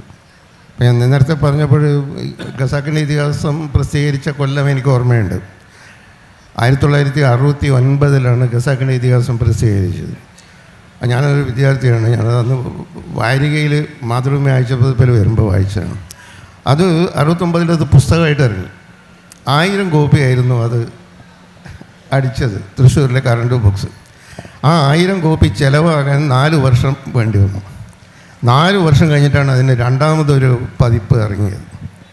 അപ്പോൾ ഇന്നിപ്പം നമ്മൾ പറയുമ്പോൾ, ഇപ്പോൾ 50-ലധികം വർഷം കഴിഞ്ഞു, നമ്മളിപ്പോൾ പറയുമ്പം നമ്മൾ പറയും മലയാളത്തിലെ ഏറ്റവും പ്രധാനപ്പെട്ട നോവൽ, അല്ലെങ്കിൽ ഈ വലിയ ഭാവുകത്വ പരിണാമം ഉണ്ടാക്കിയ നോവൽ ഖസാക്കിൻ്റെ ഇതിഹാസമാണെന്ന് നമ്മൾ പറയും.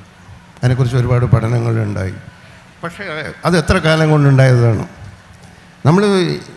നമ്മളിപ്പോഴും നമ്മൾ സംസാരിക്കുന്ന ഒരു ഇൻസ്റ്റൻറ്റ് സക്സസ്സിനെ കുറിച്ചാണ്. ഒരു പുസ്തകം ഇറങ്ങുന്നു, അതിൻ്റെ പുതിയ പതിപ്പ് ഇറങ്ങുന്നു, അടുത്ത മാസം അതിൻ്റെ പുതിയ പതിപ്പ്, പിന്നെ പതിപ്പുകൾ, അതിനെക്കുറിച്ചാണ് നമ്മൾ പറയുന്നത്. ഈ ഏറ്റവും ദ്രുതഗതിയിലുള്ള വിജയങ്ങളെക്കുറിച്ചാണ് നമ്മളിപ്പോൾ പറയുന്നത്. പക്ഷേ ഈ പുസ്തകം ഒരു പുസ്തകം മാത്രമേ ഉള്ളൂ. ഞാൻ എത്രയോ പുസ്തകങ്ങൾ ഉദാഹരണമായിട്ട് നമുക്കറിയാം.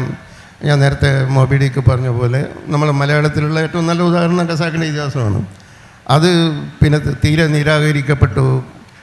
പ്രസിദ്ധീകരിച്ച കാലത്ത് അതിനെ ആരും സ്വീകരിച്ചില്ല. അങ്ങനെയൊക്കെയുള്ള അനുഭവങ്ങൾ അതിന് ഉണ്ടായിരുന്നു. പക്ഷേ പിന്നീടത് മലയാളത്തിലെ ഏറ്റവും ശ്രദ്ധേയമായിട്ടുള്ള കൃതിയായിട്ട് വിലയിരുത്തപ്പെട്ടു. അത്രയേറെ വായിക്കപ്പെടുകയും ചെയ്തു. അത്രയും പതിപ്പുകൾ ഇറങ്ങി, അത്രയും കോപ്പികൾ ഇറങ്ങി.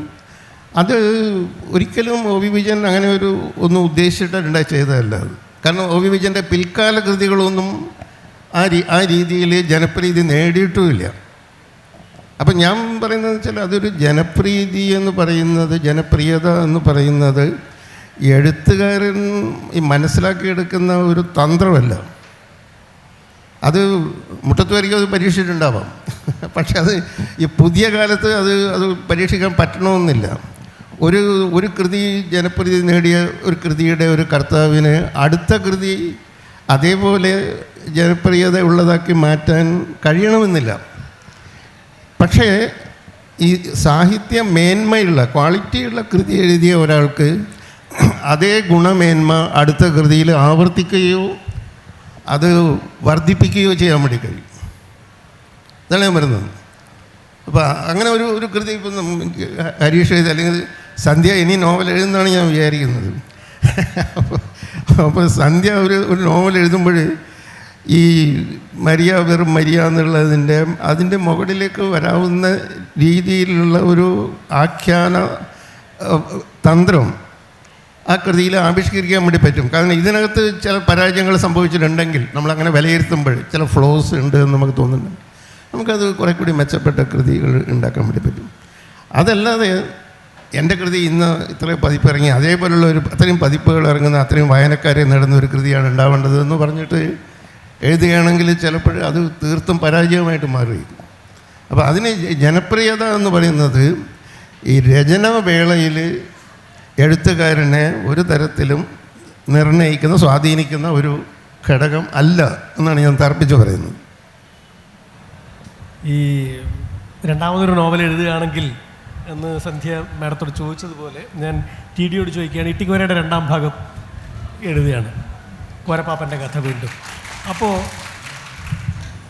ഈ ഇട്ടിക്കോരയ്ക്ക് ലഭിച്ച ഒരു സ്വീകാര്യത രണ്ടാമത്തെ എഴുത്തിനെ ഏതെങ്കിലും രീതിയിൽ നിയന്ത്രിക്കുന്നുണ്ടോ, അല്ലെങ്കിൽ അതൊരു ബാധ്യതയായി മാറുന്നുണ്ടോ ഒന്നറിഞ്ഞാൽ കൊള്ളാം. ആ രചന പുതിയ എഴുത്തിലൂടെ പോകുന്നൊരനുഭവം. അല്ല, അങ്ങനെ ബാധ്യതയായിട്ടൊന്നും തോന്നുന്നില്ല. ഇപ്പം ഇട്ടിക്കോര എഴുതുമ്പോൾ തന്നെ അതിൽ നമ്മളൊന്നും പ്രതീക്ഷിച്ചിരുന്നില്ല. അതുകൊണ്ട് തന്നെ 2ാം ഭാഗം എഴുതുന്നതിലും പ്രത്യേകിച്ച് അങ്ങനത്തെ ഒരു ബാധ്യതയൊന്നും വരുന്നത്. പക്ഷേ 2ാം ഭാഗം എഴുതുമ്പോൾ മുന്നിലുള്ള ചില കാര്യങ്ങൾ ഒരു 10-15 വർഷത്തിന് ശേഷമാണ് എഴുതുന്നത്. 15 വർഷം മുമ്പ് ഇട്ടിക്കോര എഴുതിയിരുന്ന ഞാനോ ഇട്ടിക്കോര വായിച്ചിരുന്ന വായനക്കാരോ ഇട്ടിക്കോര എഴുതപ്പെട്ട കാലമല്ല. ഈ 15 കൊല്ലം കൊണ്ട് ലോകം വലിയ തോതിൽ മാറിയിട്ടുണ്ട്. പലതരത്തിലുള്ള മാറ്റങ്ങളുണ്ടാവും. ഭാഷയിൽ, ചിന്തകളിൽ, എല്ലാ തരത്തിലുള്ള മാറ്റങ്ങളുണ്ടാവും. ഇട്ടിക്കോര വന്നപ്പോൾ ഇട്ടിക്കോരയ്ക്ക് എതിരെ ഉന്നയിക്കപ്പെട്ട ഏറ്റവും പ്രധാനപ്പെട്ട വിമർശനം അത് വലിയ തോതിൽ ടെക്നോളജിയെ ആശ്രയിക്കുന്ന പുസ്തകമാണ്, വിവരസാങ്കേതിക വിദ്യയുടെ സാധ്യതകൾ ഉപയോഗിക്കുന്നു എന്നൊക്കെ. അത് ഇക്കാലത്ത് അത് ആരും അത്തരത്തിൽ കണക്കാക്കുന്നൊന്നുമില്ല. പക്ഷേ ആ ഇട്ടിക്കോരയിൽ വരുന്ന കാര്യങ്ങളുടെ ആ ഒരു കാലത്തുനിന്ന് 2025 എത്തുമ്പോൾ വലിയ തോതിൽ അത്തരം കാര്യങ്ങൾ മാറുന്നുണ്ട്. ഇപ്പം ബ്ലോഗുകളുടെ ഇമെയിലൊക്കെ ഇട്ടിക്കോറിയയിൽ പറയുമ്പോൾ സംതിങ് ന്യൂ എന്ന് വേണമെങ്കിൽ തോന്നാം. പക്ഷേ ഇന്ന് അതൊക്കെ ഒബ്സലേറ്റ് ആയി പോയിട്ടുള്ള കാര്യങ്ങളാണ്. ഇന്ന് അതിനൊന്നും അത്ര വലിയ പുതുമയോ പ്രസക്തിയോ ഒന്നും പറയാം. ഇപ്പോൾ അത് കഴിഞ്ഞ് AI-യുടെ ആഘോഷകാലത്താണ് നമ്മൾ ഇട്ടിക്കോറിയൽ 2ാം ഭാഗം എഴുതാൻ പോകുന്നത്. പക്ഷേ ഈ നോവലിൽ ഇതിൻ്റെ ഒരു 2ാം ഭാഗം എഴുതുന്ന സമയത്ത് എൻ്റെ മനസ്സിലേക്ക് വരുന്ന പ്രധാന ചിന്തകൾ അത്തരം കാര്യങ്ങളല്ല. ഇട്ടിക്കോര മുന്നിലേക്ക് വെച്ച ഒരു ഡിസ്കോഴ്സ് ഏത് തരത്തിലാണ് ഇനി ഫർദറായിട്ട് മുന്നോട്ട് പോകുന്നത്, അത് എങ്ങനെയാണ് വായനക്കാരെ എൻഗേജ് ചെയ്യുന്നത്. എനിക്ക് വായനക്കാരെക്കുറിച്ചുള്ള പ്രതീക്ഷകളെ വളരെ ഉയർത്തി ഇട്ടിക്കോര എന്ന് പറയും. എന്നാൽ ഞാൻ പറഞ്ഞില്ലേ നേരത്തെ കണക്കിന് പറ്റിയിട്ടൊക്കെ എഴുതുമ്പോൾ ആളുകൾ വായിക്കുമെന്ന് എനിക്ക് സംശയം ഉണ്ടായിരുന്നു. പക്ഷേ എന്നെ അത്ഭുതപ്പെടുത്തിക്കൊണ്ട് വളരെ നല്ല രീതിയിൽ ആളുകൾ വായിക്കുകയും അതിനോട് എൻഗേജ് ചെയ്യുകയും ചെയ്യും. അപ്പോൾ നമ്മൾ അങ്ങനെ വായനക്കാരെ അണ്ടർ എസ്റ്റിമേറ്റ് ചെയ്യരുത്. വായനക്കാർ എപ്പോഴും എഴുത്തുകാരനേക്കാൾ ഒരു പടി മേലെ പുതിയ കാലത്തെ അറിയുകയും അതിനോടൊപ്പം നടക്കുന്നവരാണെന്നുള്ളൊരു തിരിച്ചറിവ് ഉണ്ടാകുന്നുണ്ട്. സ്വാഭാവികമായിട്ട് അത് കുറച്ചും കൂടെ ഗൗരവമായിട്ടുള്ള വിഷയങ്ങളെ മുന്നോട്ട് വയ്ക്കാനും അതുമായിട്ട് ബന്ധപ്പെടുന്ന ഒരു എഴുത്തിലേക്ക് പോകാനുമൊക്കെയുള്ളൊരു സ്പേസ് തരുന്നു. ഇട്ടിക്കോരയുടെ 2ാം ഭാഗത്തിലും അങ്ങനെ തന്നെയാണ് അത്തരം കാര്യങ്ങളെ സമീപിക്കുന്നത്. പക്ഷേ ഇതിനോട് ചേർത്ത് പറയേണ്ട ഒരു പ്രധാനപ്പെട്ട ഒരു കാര്യമായിട്ട് തോന്നിയെന്ന് വെച്ചാൽ ഈ ഇന്നത്തെ ഒരു കാലത്ത് വരുമ്പോൾ നമ്മൾ ഓർക്കേണ്ട വളരെ പ്രധാനപ്പെട്ട ഒരു കാര്യമുണ്ട്. 90കളിൽ പുസ്തകങ്ങളുടെ മരണമണി എന്നിവിടെ ചർച്ചകൾ നടന്ന ഒരു മലയാള ഭാഷയാണ്. 21ാം നൂറ്റാണ്ടിലെത്തുമ്പോൾ പുസ്തകങ്ങളുണ്ടാവില്ല, എഴുത്തുമില്ല. പുതിയ തലമുറയിലുള്ള എഴുത്തുകാർക്ക് ഗൗരവപ്പെട്ട രചനകൾ എഴുതാനുള്ള ഇൻ്റലക്ച്വൽ സ്റ്റാമിന ഇല്ല എന്നൊക്കെ നമ്മളേറെ ബഹുമാനിക്കുന്ന ആളുകളൊക്കെ തന്നെയാണ്. അവർ കുറ്റമായിട്ട് ഞാൻ പറയില്ല. എഴുതപ്പെട്ടിരുന്ന ഇതിൽ നിന്ന് ഒരുപാട് എഴുത്തുകാർ പലതരത്തിലുള്ള പല വഴികളിൽ കൂടി പോകുന്ന എഴുത്തുകാരാണ്. ഇപ്പം ഒരാളൊരു വഴിയിലാണെങ്കിൽ മറ്റേ വഴിയിലായിരിക്കും പോകുന്നത്. ഇപ്പോൾ ഹരീഷ് പോകുന്നു, അല്ലെങ്കിൽ സന്ധ്യ പോകുന്നു, അല്ലെങ്കിൽ CV തന്നെ എഴുതുന്ന പുതിയ അല്ലെങ്കിൽ പുതിയ എഴുത്തുകാരായുള്ള ബെന്യാമിൻ്റെയും ഇവരുടെയൊക്കെ പല വ്യത്യസ്തമായ വഴികളിലൂടെ മലയാളത്തിലെ എഴുത്തും വായനയും കൂടുതൽ ജനങ്ങളിലേക്ക് എത്തുന്നു. ടെക്നോളജിയുടെയോ അല്ലെങ്കിൽ ദൃശ്യമാധ്യമങ്ങളുടെയോ വിവരസാങ്കേതിക വിദ്യയുടെയോ ആഘോഷങ്ങളോ എല്ലാം നിലനിൽക്കുമ്പോഴും എഴുത്തിനും വായനയ്ക്കും സാഹിത്യത്തിനും അച്ചടിച്ച പുസ്തകങ്ങളുടെ രൂപത്തിലോ അല്ലാത്ത രൂപത്തിലോ ഒക്കെ മുന്നോട്ട് പോകാൻ കഴിയുന്നു എന്നത് വളരെ പ്രതീക്ഷ ഉണ്ടാക്കുന്ന കാര്യം. അത് ജനങ്ങളിൽ തന്നെയാണ് അതിൽ വിശ്വാസം. ജനങ്ങൾ അത് വായിച്ച് വിജയിപ്പിക്കുന്നതാണ് പുസ്തകങ്ങൾ. ഇപ്പോൾ ഹരീഷിൻ്റെ പുസ്തകമാണെങ്കിലും സന്ധ്യയുടെയോ നമ്മുടെ ആരുടെ പുസ്തകമാണെങ്കിലും അത്തരത്തിൽ തന്നെയാണ്. ജനങ്ങളുടെ വായനയിൽ കൂടെ തന്നെയാണത് മുന്നോട്ട് പോകുന്നത്. പക്ഷേ അതിന് വേണ്ടിയിട്ട് സാഹിത്യത്തിൻ്റെ ഒരു ക്വാളിറ്റിയിലോ അതിൽ അത്ര കോംപ്രമൈസ് ഒന്നും ചെയ്തിട്ടല്ല ചെയ്യുന്നത്. വലിയ റിസ്ക് എടുത്തിട്ടുള്ള വഴികളിൽ കൂടെ പോയിട്ടാണ് മുന്നോട്ട് പോകുന്നതെന്നും നമുക്ക് പറയാൻ പറ്റും. ഹരീഷിനോട് ഒരു ചോദ്യം കൂടി. ഈ നോവലെഴുത്തിലും കഥയെഴുത്തിലും എന്നതുപോലെ CV-യുടെ കാര്യത്തിലായാലും TDയുടെ കാര്യത്തിലായാലും ഒക്കെ സിനിമാ ബന്ധമുള്ള എഴുത്തുകാരാണ്. സിനിമയ്ക്ക് വേണ്ടി ഒരുപാട് എഴുതുന്ന തിരക്കഥാകൃത്താണ്. വളരെ ഹിറ്റായിട്ടുള്ള സമകാല ഒരുപാട് ചിത്രങ്ങൾ ഹരീഷ് എഴുതിയിട്ടുമുണ്ട്. അപ്പോൾ ഈ സിനിമയ്ക്ക് വേണ്ടി എഴുതുന്നതിൽ നിന്നും നോവൽ എഴുത്ത് ഏതെങ്കിലും മട്ടിൽ ഒരു നമുക്ക് കൂടുതൽ അല്ലെങ്കിൽ പ്രേക്ഷകരും വായനക്കാരും തമ്മിൽ എന്തെങ്കിലും ഒരു വ്യത്യാസം സങ്കല്പിക്കുന്നുണ്ടോ? കുറച്ചുകൂടി ഉത്തരവാദിത്വം നോവലിനാണോ കൂടുതൽ, അല്ല രണ്ട് മാധ്യമവും ഒരുപോലെയാണ്? ആ വ്യത്യാസം ഒന്ന്. ഇന്ന് നമ്മൾ കുറച്ചുകൂടെ വിഷ്വലായ ലോകത്താണ് ജീവിക്കുന്നത്. കാരണം കുറച്ചു കാലം മുമ്പ് ഒരു 20-30 വർഷം മുമ്പ് നമ്മുടെ കയ്യിൽ വിഷ്വലുകൾ അധികം ഇല്ലായിരുന്നു. ആകെ കാണാൻ പറ്റുന്ന വിഷ്വലുകൾ വല്ല സിനിമാ തിയേറ്ററിലും പോയി കാണാൻ പറ്റുന്ന വിഷ്വലായിരുന്നു. ഇന്ന് 100 കണക്കിന് വിഷ്വലുകൾ നമ്മുടെ കൺമുന്നിൽ നമ്മുടെ കയ്യിലുണ്ട്. ഓരോ ദിവസവും 1000 കണക്കിനുണ്ട്. അത് കണ്ട ശീലം നമ്മുടെ എഴുത്തിനെയൊക്കെ മാറ്റിമറിക്കുന്നുണ്ട്, എഴുത്തിനെ വായനയും മാറ്റുന്നുണ്ട്. ഇപ്പോൾ എല്ലാവരും പറയുന്നുണ്ട് നമ്മൾ പലരും എഴുതുന്നതിൽ വളരെ വിഷ്വലുണ്ടെന്ന് പറയുന്നുണ്ട്. പക്ഷേ അതിലും കൂടുതൽ എനിക്ക് തോന്നിയിരിക്കുന്നത് നമ്മൾ വായിക്കുന്നതിൽ വിഷ്വൽ കയറി വരുന്നു എന്നാണ് തോന്നുന്നത്. ഇപ്പം ഖസാക്കിൻ്റെ ഇതിഹാസം CV-യുടെ പറഞ്ഞു 1969 വായിക്കപ്പെട്ട പോലെ ആയിരിക്കില്ല എന്നൊരാൾ വായിക്കുന്നത്. അയാൾ കണ്ട കാഴ്ചശീലങ്ങളെല്ലാം അതിനകത്ത് കയറി വരും. ഇതെല്ലാം നമ്മൾ എഴുതുമ്പോൾ വളരെ പ്രസക്തമാണ്. നമ്മളിപ്പോൾ പക്ഷേ സിനിമയ്ക്ക് എഴുതുന്നതും നോവൽ എഴുതുന്നതുമായിട്ട് വളരെ അധികം വ്യത്യാസമുണ്ട്. അത് അറിയാവുന്ന CV-ക്കൊക്കെ ശരിക്കും അറിയാവുന്നതാണ് അക്കാര്യം. കാരണം സിനിമ നമ്മുടെ മാത്രമല്ല, അത് ഒരുപാട് സ്ഥലത്ത് പറഞ്ഞിട്ടുള്ളതാണ്. കാരണം ഒരാളുടെ അല്ല, അത് ഒരുപാട് പേരുടെ കലയാണ്. സംവിധായകനാണ് മനസ്സിൽ കാണുന്നത്. പക്ഷേ ഇതങ്ങനെയല്ല. ഇത് തീർച്ചയായിട്ടും നമ്മുടെ ഭാവുകത്വത്തോടാണ് നമ്മൾ യുദ്ധം ചെയ്യുന്ന ഒരു നോവൽ എഴുതുമ്പോൾ. നമ്മൾ ഇതുവരെ വായിച്ച കാര്യങ്ങൾ അതിനോടാണ് അതിനൊത്ത രീതിയിൽ ഒരു മികച്ച ലിറ്ററേച്ചർ എങ്ങനെ സൃഷ്ടിക്കാമെന്നാണ് നമ്മൾ ശ്രമിക്കുന്നത്. മറ്റേതിൽ പൂർണ്ണ ഉത്തരവാദിത്തമല്ല നമ്മുടെ കയ്യിലുള്ളത്. അത് തിരക്കഥയെന്ന് പറഞ്ഞാൽ സംവിധായകൻ്റെ കയ്യിലിരിക്കേണ്ട കുറിപ്പുകളാണ്. അത് ഷൂട്ടിംഗ് സ്ഥലത്തും എല്ലാം വെച്ച് മാറ്റാവുന്ന കുറിപ്പുകളാണ്. പക്ഷേ ഒരു എഴുത്തുകാരനെ സംബന്ധിച്ച്, രണ്ടും കൈകാര്യം ചെയ്യുന്ന ഒരു എഴുത്തുകാരനെ സംബന്ധിച്ച് നോവലോ അല്ലെ കഥയോ ആണ് അയാളുടെ പരമപ്രധാനമായ തട്ടകം എന്നാണ് ഞാൻ വിചാരിക്കുന്നത്.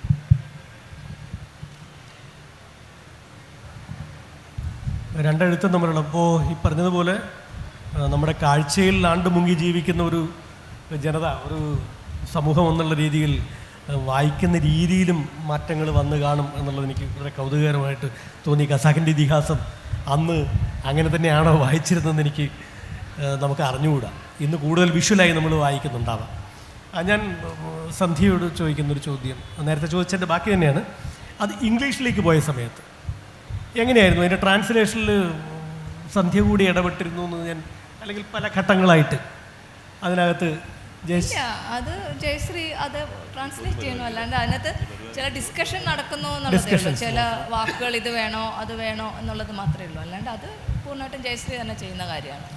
അതിനകത്ത് വിവർത്തനക്ഷമമല്ലാതെ ഒരിക്കലും നമുക്ക് ട്രാൻസ്ലേറ്റ് ചെയ്യാൻ പറ്റാത്ത ഏതെങ്കിലും തനി കേരളീയമോ തനി മലയാളമായിട്ടുള്ള അനുഭവങ്ങൾ അങ്ങനെ വല്ലതും ഫീൽ ചെയ്തിരുന്നു? കേട്ടില്ല, ആദ്യം ഭാഗം കേട്ടില്ലായിരുന്നു. ഏത് കേട്ടില്ല? ആദ്യം ഭാഗം എന്തായിരുന്നു? വിവർത്തനം ചെയ്യാൻ പറ്റാത്ത മട്ടിലുള്ള എന്തെങ്കിലും അനുഭവങ്ങളോ അല്ലാത്തത്? അതിനകത്ത് ഉള്ള പ്രശ്നം വന്നത് അതിനകത്ത് ഒത്തിരി വാക്കുകൾ കൊണ്ടുള്ള കുറേ അധികം കളികളുണ്ട്. അങ്ങനത്തെ സംഗതികൾ കുറേ അധികം ആലോചിക്കേണ്ടി വന്നു. പിന്നെ അത് വളരെ സിമ്പിൾ ലാംഗ്വേജിൽ എഴുതിയേക്കുന്നതും പക്ഷേ ഡീപ്ലി കോംപ്ലക്സ് ആയിട്ടുള്ള ഒത്തിരി ഇഷ്യൂസ് അതിനകത്തുണ്ട്. അപ്പോൾ അതിനകത്ത് കറക്റ്റായിട്ട് അതിൻ്റെ പൊളിറ്റിക്സ് കൃത്യമായി മനസ്സിലാക്കുന്ന വാക്ക് ഏതാണെന്നുള്ളത് ചൂസ് ചെയ്യുക എന്നുള്ളത് വലിയ പ്രശ്നമാണ്. കാരണം അതിനകത്ത് അതിൻ്റെ തുടക്കത്തിൽ ഒറ്റക്കാലൻ എന്ന് പറഞ്ഞൊരു വാക്ക് ഞാൻ ഉപയോഗിക്കുന്നുണ്ട്. അപ്പം എൻ്റെ മനസ്സിൽ ഞാൻ അതിന് ക്രിപ്പിളാണ് ഞാൻ വിചാരിക്കുന്നത്. പക്ഷേ ജയശ്രീ അതിന് വൺ ലെഗ്ഡ് ആണ്. കാരണം അത് എനിക്ക് ഇംഗ്ലീഷിൽ ആ നോളജ് ഇല്ല. ആ പൊളിറ്റിക്കലി അവിടെ കറക്റ്റായിട്ട് എന്താണ് വേണ്ടതെന്നുള്ള നോളജ് ഇല്ല. അങ്ങനെയുള്ള വാക്കുകളുടെ ചോയ്സിനകത്ത് നമുക്ക് കുറേ കൺഫ്യൂഷൻ വന്നിരുന്നു. പിന്നെ ഈ പറഞ്ഞ പോലെ ട്വിസ്റ്റിങ് കുറേ വാക്കുകളുണ്ട്. അത് പിന്നെ അതിന് ബേസിക്കായിട്ട് ആ ഒരു പൊളിറ്റിക്സ് ഞാനും ജയശ്രീയും വിശ്വസിക്കുന്ന ഒരു സാധനമുണ്ട് അതിനകത്ത്. ഈ നോർമൽ അബ്നോർമൽ എന്നുള്ള ആ സൊസൈറ്റിയുടെ ബ്രാൻഡിങ് എന്ന് പറയുന്നത് അതാണ് അതിനകത്ത് മെയിനായിട്ട് വരുന്ന കാര്യമല്ലോ. അത് ആ ഒരു സംഗതിയാണത് കുറേ കൂടെ എളുപ്പാക്കിയത്. പിന്നെ അത് ചെറിയ ചെറിയ ഭാഗങ്ങൾ അവസാനം നമുക്ക് ട്രാൻസ്ലേഷൻ അത്ര കൃത്യമായിട്ട് കിട്ടാതെ കുറച്ച് ഭാഗങ്ങളൊക്കെ വിട്ടുകളയേണ്ടവർ വന്നിട്ടുണ്ട് അതിനകത്ത്. വളരെ കുറച്ച് ഒച്ച എന്ന് പറയുന്ന ഭാഗമൊക്കെ നമ്മളങ്ങനെ വിട്ടുകളഞ്ഞു അവസാനം. അല്ലാണ്ട് വേറെ അതേപോലെ വളരെ സ്മൂത്തായിട്ട് പോയ ഒരു പ്രോസസ്സായിരുന്നു. Thank you. നമുക്ക് ഓഡിയൻസിലേക്ക് പോകാനുള്ള സമയമായി. 10-15 മിനിറ്റ് നമുക്ക് ഡിസ്കഷന് കിട്ടും. 4 പേരോടുള്ള ചോദ്യങ്ങൾ ക്ഷണിക്കുന്നു. ചോദ്യങ്ങളും അഭിപ്രായങ്ങളും ഒക്കെ ആവാം.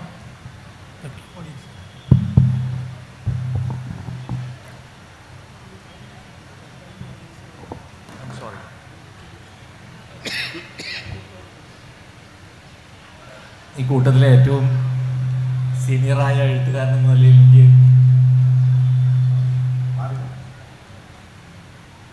സിവിയോടാണ് എനിക്ക് ചോദിക്കാനുള്ളത്. നമ്മൾ ഇപ്പോൾ മലയാള സാഹിത്യത്തിൽ എഴുത്തുകൾ ഉണ്ടാവുന്നതിൻ്റെ ഒരു എന്ന് പറയുന്നത് കൂടുതലും വളരെ കംഫർട്ടബിൾ ആയിട്ടുള്ള എഴുത്തുകാരൻ ഭയങ്കര കംഫർട്ടബിൾ ആവുകയാണെങ്കിൽ നിങ്ങൾക്കൊരു രചന പ്രതീക്ഷിക്കുന്ന നിലയിലുള്ള ഒരു സാഹചര്യം ഉണ്ടാകുന്നുണ്ടോ എന്നെ എൻ്റെ ഒരു സംശയമാണ്. ഇപ്പോൾ നമ്മൾ സിനിമയിൽ നമുക്കൊരു ജോൺ അബ്രഹാം ഉണ്ടായതുപോലെ എഴുത്തിൽ നമുക്കൊരു അങ്ങനെ ഒരാൾ ഇല്ലാതെ പോകും. ഒരു വളരെ അരാജകവാദിയായി നമ്മളിപ്പോൾ ഒരു കാലഘട്ടത്തിൽ വേണമെങ്കിൽ ഇപ്പോൾ 70കളുടെ ഘട്ടത്തിലൊക്കെ നമ്മൾ പിന്നെ ഒരു വിപ്ലവ വീര്യത്തിൻ്റെ ഭാഗമായിട്ടൊക്കെ നമ്മൾ അത്തരത്തിലുള്ള എഴുത്തുകൾ കണ്ടിട്ടുണ്ട്. സർവ്വതിനെയും നിഷേധിക്കുന്ന എഴുത്തുകൾ നമ്മൾ കണ്ടിട്ടുണ്ട്. പക്ഷേ ഇക്കാലത്ത് എല്ലാവരും വളരെ കംഫർട്ടബിൾ ആയിട്ടാണ് ഇരുന്ന് എഴുതുന്നത് എന്ന് എനിക്ക് തോന്നുന്നു. സിവിയുടെ അക്കാര്യത്തിലുള്ള ഒരു അഭിപ്രായമാണ്.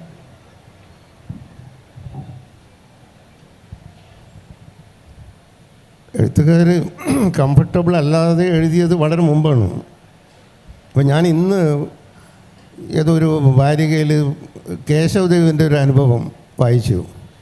അപ്പോൾ അദ്ദേഹം വീട് വിട്ടിറങ്ങി ജീവിക്കാൻ വഴിയില്ല, പലരോടും മരുന്ന് ഭക്ഷണം കഴിക്കാതെയൊക്കെ കിടക്കുന്നു. ആ സമയത്ത് അദ്ദേഹം വീട്ടിൽ നിന്നും പണം മോഷ്ടിച്ചിട്ടാണ് ഓടിപ്പോയത്. അപ്പോൾ അദ്ദേഹത്തിൻ്റെ അമ്മ അദ്ദേഹത്തിന് 5 രൂപ അയച്ചു കൊടുത്തു. എന്നിട്ട് പറഞ്ഞു, നിന്നോട് ഞാൻ ക്ഷമിച്ചിരിക്കുന്നു എന്ന്. അത് കഴിഞ്ഞോണ്ടിട്ട് കേശവദേവ് കരഞ്ഞുപോയി ആ 5 രൂപ കിട്ടിയപ്പോഴും. അതോടുകൂടി കേശവദേവ് ആളാകെ മാറി എന്നാണ് പറയുന്നത്. അപ്പോൾ ആ ഒരു തലമുറ, കേശവദേവിൻ്റെ തലമുറ, ബഷീറിൻ്റെ തലമുറയൊക്കെ പ്രമോദ് ഇപ്പോൾ പറഞ്ഞതുപോലെ ഒട്ടും സൗകര്യപ്രദമല്ലാത്ത ഒരു സാഹചര്യത്തിലാണ് എഴുതിയിരുന്നത്. പക്ഷെ പിൽക്കാലത്ത് എഴുത്തുകാരുടെ എല്ലാവരുടെയും അവസ്ഥ മാറി. ഇപ്പോൾ തകഴി ശിവശങ്കരപ്പിള്ള ആലപ്പുഴ കോർട്ടിലെ ഒരു അഡ്വക്കേറ്റായിരുന്നു. പിന്നീട് വന്ന എല്ലാവരും നല്ല അവസ്ഥയിലായിരുന്നു.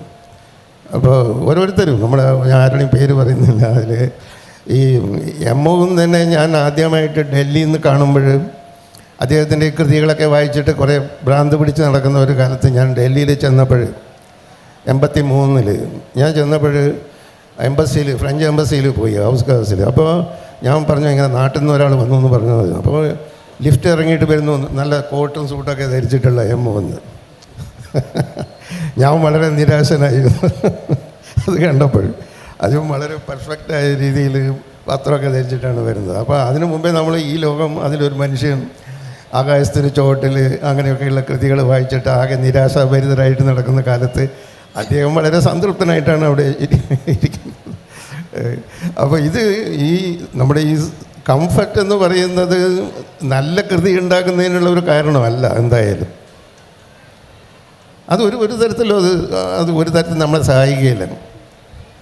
ആ സിനിമയിലൊക്കെ എഴുതുമ്പോൾ ചിലപ്പോഴും അങ്ങനെ പറ്റുമായിരിക്കും തോന്നുന്നു. നമ്മുടെ ഈ സത്യനന്ദിക്കാട് എന്നോട് പറഞ്ഞൊരു തമാശ ഉണ്ടായിരുന്നു. സത്യനന്ദിക്കാടും നമ്മുടെ ഫാസിലും കൂടിയിട്ട് എവിടെയോ തിരക്കഥ എഴുതാൻ വേണ്ടി പോയോ. അപ്പോൾ തിരക്കഥ എഴുതാൻ വേണ്ടി പോകുമ്പോൾ അവർ താജ് ഹോട്ടലിൽ മുറിയെടുക്കുന്നു. വലിയ വാടകയാണ്.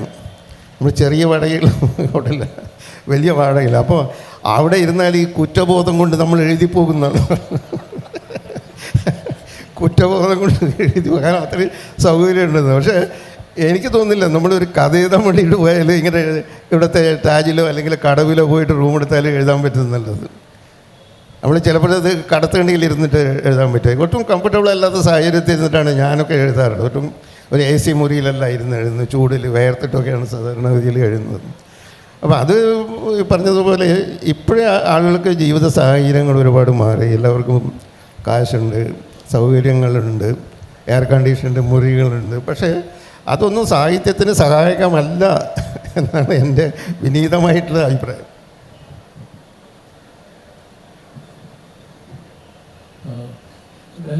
നമ്മളിപ്പോൾ സംസാരിക്കുന്ന വിഷയം ജനകീയത, പിന്നെ ജനസമ്മതിയാവുന്ന കൃതികളെക്കുറിച്ചിട്ടുള്ള കാര്യമാണല്ലോ.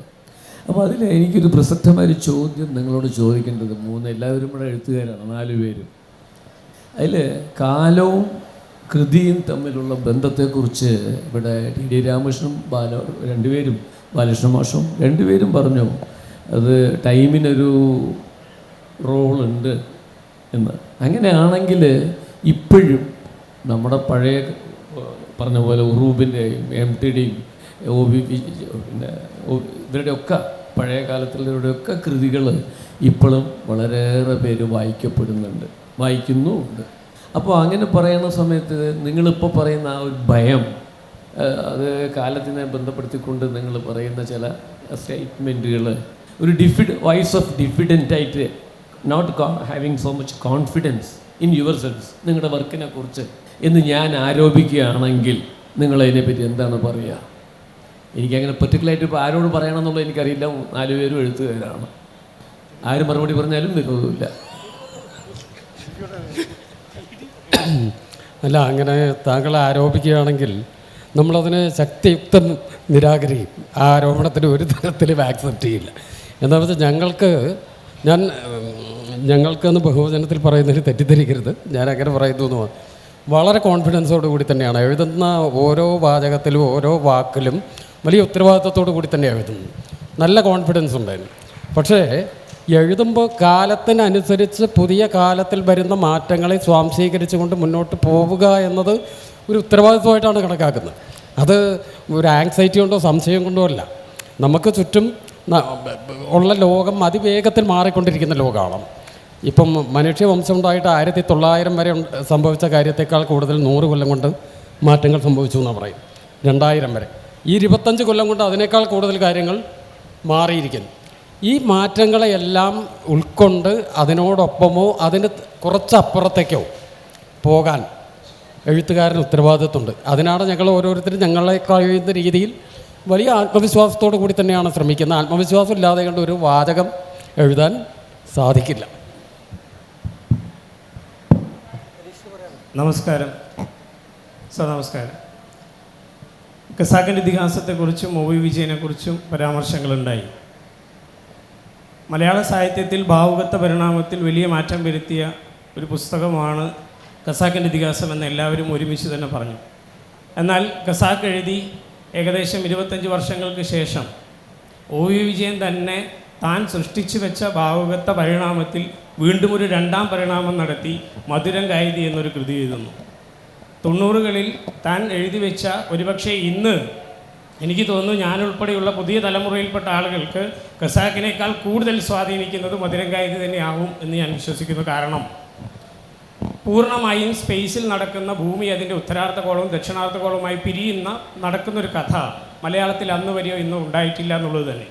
എന്നാൽ എൻ്റെ ചോദ്യം ഇതാണ്: എഴുത്തുകാർ സൃഷ്ടിച്ചു വയ്ക്കുന്ന ഒരു ഭാവുകത്വ പരിണാമം, അതിൻ്റെ ഒരു നിഴലിൽ അവർ തന്നെ സൃഷ്ടിക്കുന്ന 2ാമത്തെ ഭാവുകത്വ പരിണാമം കാണാതെ പോകുന്നുണ്ടോ എന്നുള്ളതാണ്. അല്ലെങ്കിൽ 90കളിൽ സ്റ്റീഫൻ സ്പിൽബർഗ് സിനിമയാക്കാൻ ആഗ്രഹിച്ച് ഒ വി വിജയൻ സമ്മതം കൊടുക്കാതിരുന്ന മധുരം കൈതി അദ്ദേഹത്തിൻ്റെ മരണശേഷം 1ാം ഭാഗവും 2ാം ഭാഗവുമായി പിന്നീട് ജെയിംസ് കാമറൂൺ അവതാറിലൂടെ സൃഷ്ടിച്ച, അതിന് മൂലകൃതിയായി തീർന്നിട്ടുള്ള, അല്ലെങ്കിൽ അതിൻ്റെ ത്രെഡ് സ്ഥിതി ചെയ്യുന്ന മധുരം കൈതി ഈ ഭാവുകത്വ പരിണാമത്തിൽ എന്തുകൊണ്ട് വായനക്കാരുടെ ശ്രദ്ധയിൽപ്പെടാതെ പോകുന്നുണ്ടെങ്കിൽ അത് എഴുത്തുകാരുടെ അവർ തന്നെ സൃഷ്ടിച്ച ആദ്യ ഭാവുകത്വ പരിണാമത്തിൻ്റെ ആ ഒരു നിഴലിൽ പെട്ടുകൊണ്ടാണോ?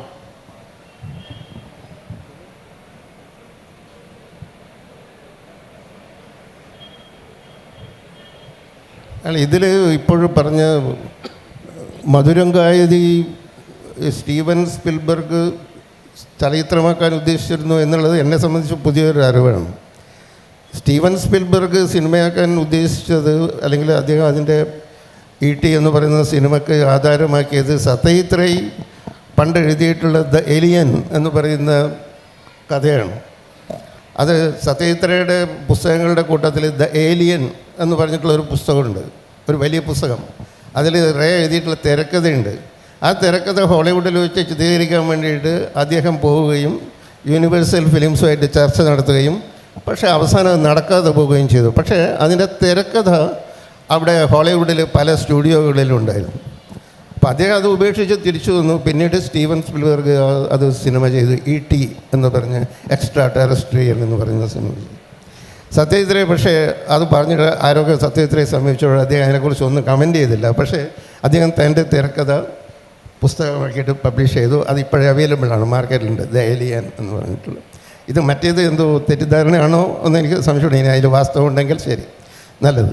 പക്ഷേ അദ്ദേഹം പറഞ്ഞിട്ടുള്ള ഒരു കാര്യമുണ്ട്, ഒ വി വിജയൻ ആദ്യം സൃഷ്ടിച്ചിട്ടുള്ള ഒരു ഭാവുകത്വ പരിണാമമാണ്. ആ ഭാവുകത്വം അതിനെ മറ്റേതെങ്കിലും കൃതി കൊണ്ട് മാറ്റി തീർക്കാൻ ഒ വി വിജയന് കഴിഞ്ഞില്ല, അല്ലെങ്കിൽ അത് കഴിഞ്ഞു എന്നുള്ളതാണ് അതിവിടെ പറഞ്ഞ കാര്യം. മധുരം കൈതിയോ അദ്ദേഹം പ്രവാചകൻ്റെ വഴിയോ തലമുറകളോ ഗുരുസാഗരമോ ഒക്കെ എഴുതിയപ്പോഴും അത് ഇതിൻ്റെ ഒരു രചന ആഖ്യാന രീതിയും അതിലെ ഭാഷയും ഒക്കെ ആളുകളെ അതേപടി സ്വാധീനിച്ചിട്ടുണ്ടായിരുന്നു.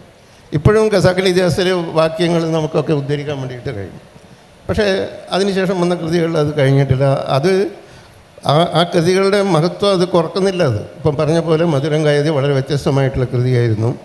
ഖസാക്കിൻ്റെ ഇതിഹാസത്തിൽ നിന്ന് വളരെ വ്യത്യസ്തമായിരുന്നു ഗുരുസാഗരം, പ്രവാചകൻ്റെ വഴി, തലമുറകളും എല്ലാം. ഈ തലമുറകൾ ആ രീതിയിൽ വായിക്കപ്പെട്ടിട്ടില്ല എന്നുള്ളതിൽ ഒ വി വിജയന് തന്നെ വലിയ ഖേദമുണ്ടായിരുന്നു. ഒരിക്കൽ ഞങ്ങൾ സംസാരിച്ചുകൊണ്ടിരിക്കുമ്പോൾ എന്നോട് പറഞ്ഞു, ഈ തലമുറകളൊന്നും ആരും വായിച്ചിട്ടില്ല എന്ന്. അത് എവിടെയാണ് അതിൻ്റെ കുറ്റം എന്നുള്ളത് നമുക്ക് പറയാൻ വേണ്ടി പറ്റില്ല. അത് ഒ വി വിജയൻ്റെ കുറ്റമല്ല എന്തായാലും.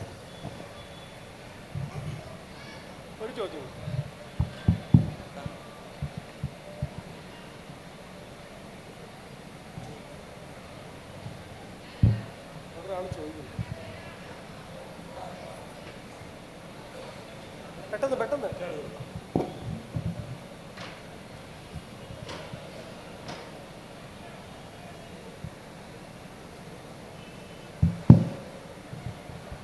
സർ, കലകൾക്കും കലാസൃഷ്ടികൾക്കും അതിർത്തികൾ ഇല്ലാത്ത ഒരു കാലമാണ് നമ്മൾ സാധാരണ കണ്ടിരിക്കുന്നത്.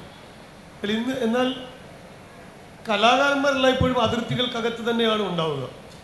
ഇന്ന് കലാകാരന്മാർ അതിർത്തികൾക്കകത്ത് തങ്ങളുടെ ആ ഒരു കാലാതീതമോ അല്ലെങ്കിൽ അതിർത്തികൾക്ക് അതീതമായോ കഥകൾ എഴുതുന്നതിൽ എന്തെങ്കിലും ഭീഷണി നേരിടുന്നുണ്ടോ എന്നതാണ് എൻ്റെ ഒരു ചോദ്യം. അതായത് ഇപ്പം കൽബുർഗി, പൻസാര പോലുള്ള ആളുകൾ ആക്രമിക്കപ്പെട്ടൊരു കാലഘട്ടം നമ്മുടെ മുമ്പിലുണ്ട്.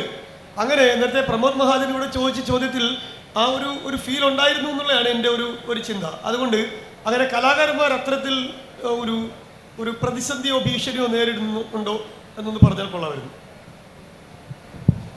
ഹരീഷ് ഭീഷണി ഹരീഷിന് ഭീഷണിയില്ല. സന്ധ്യ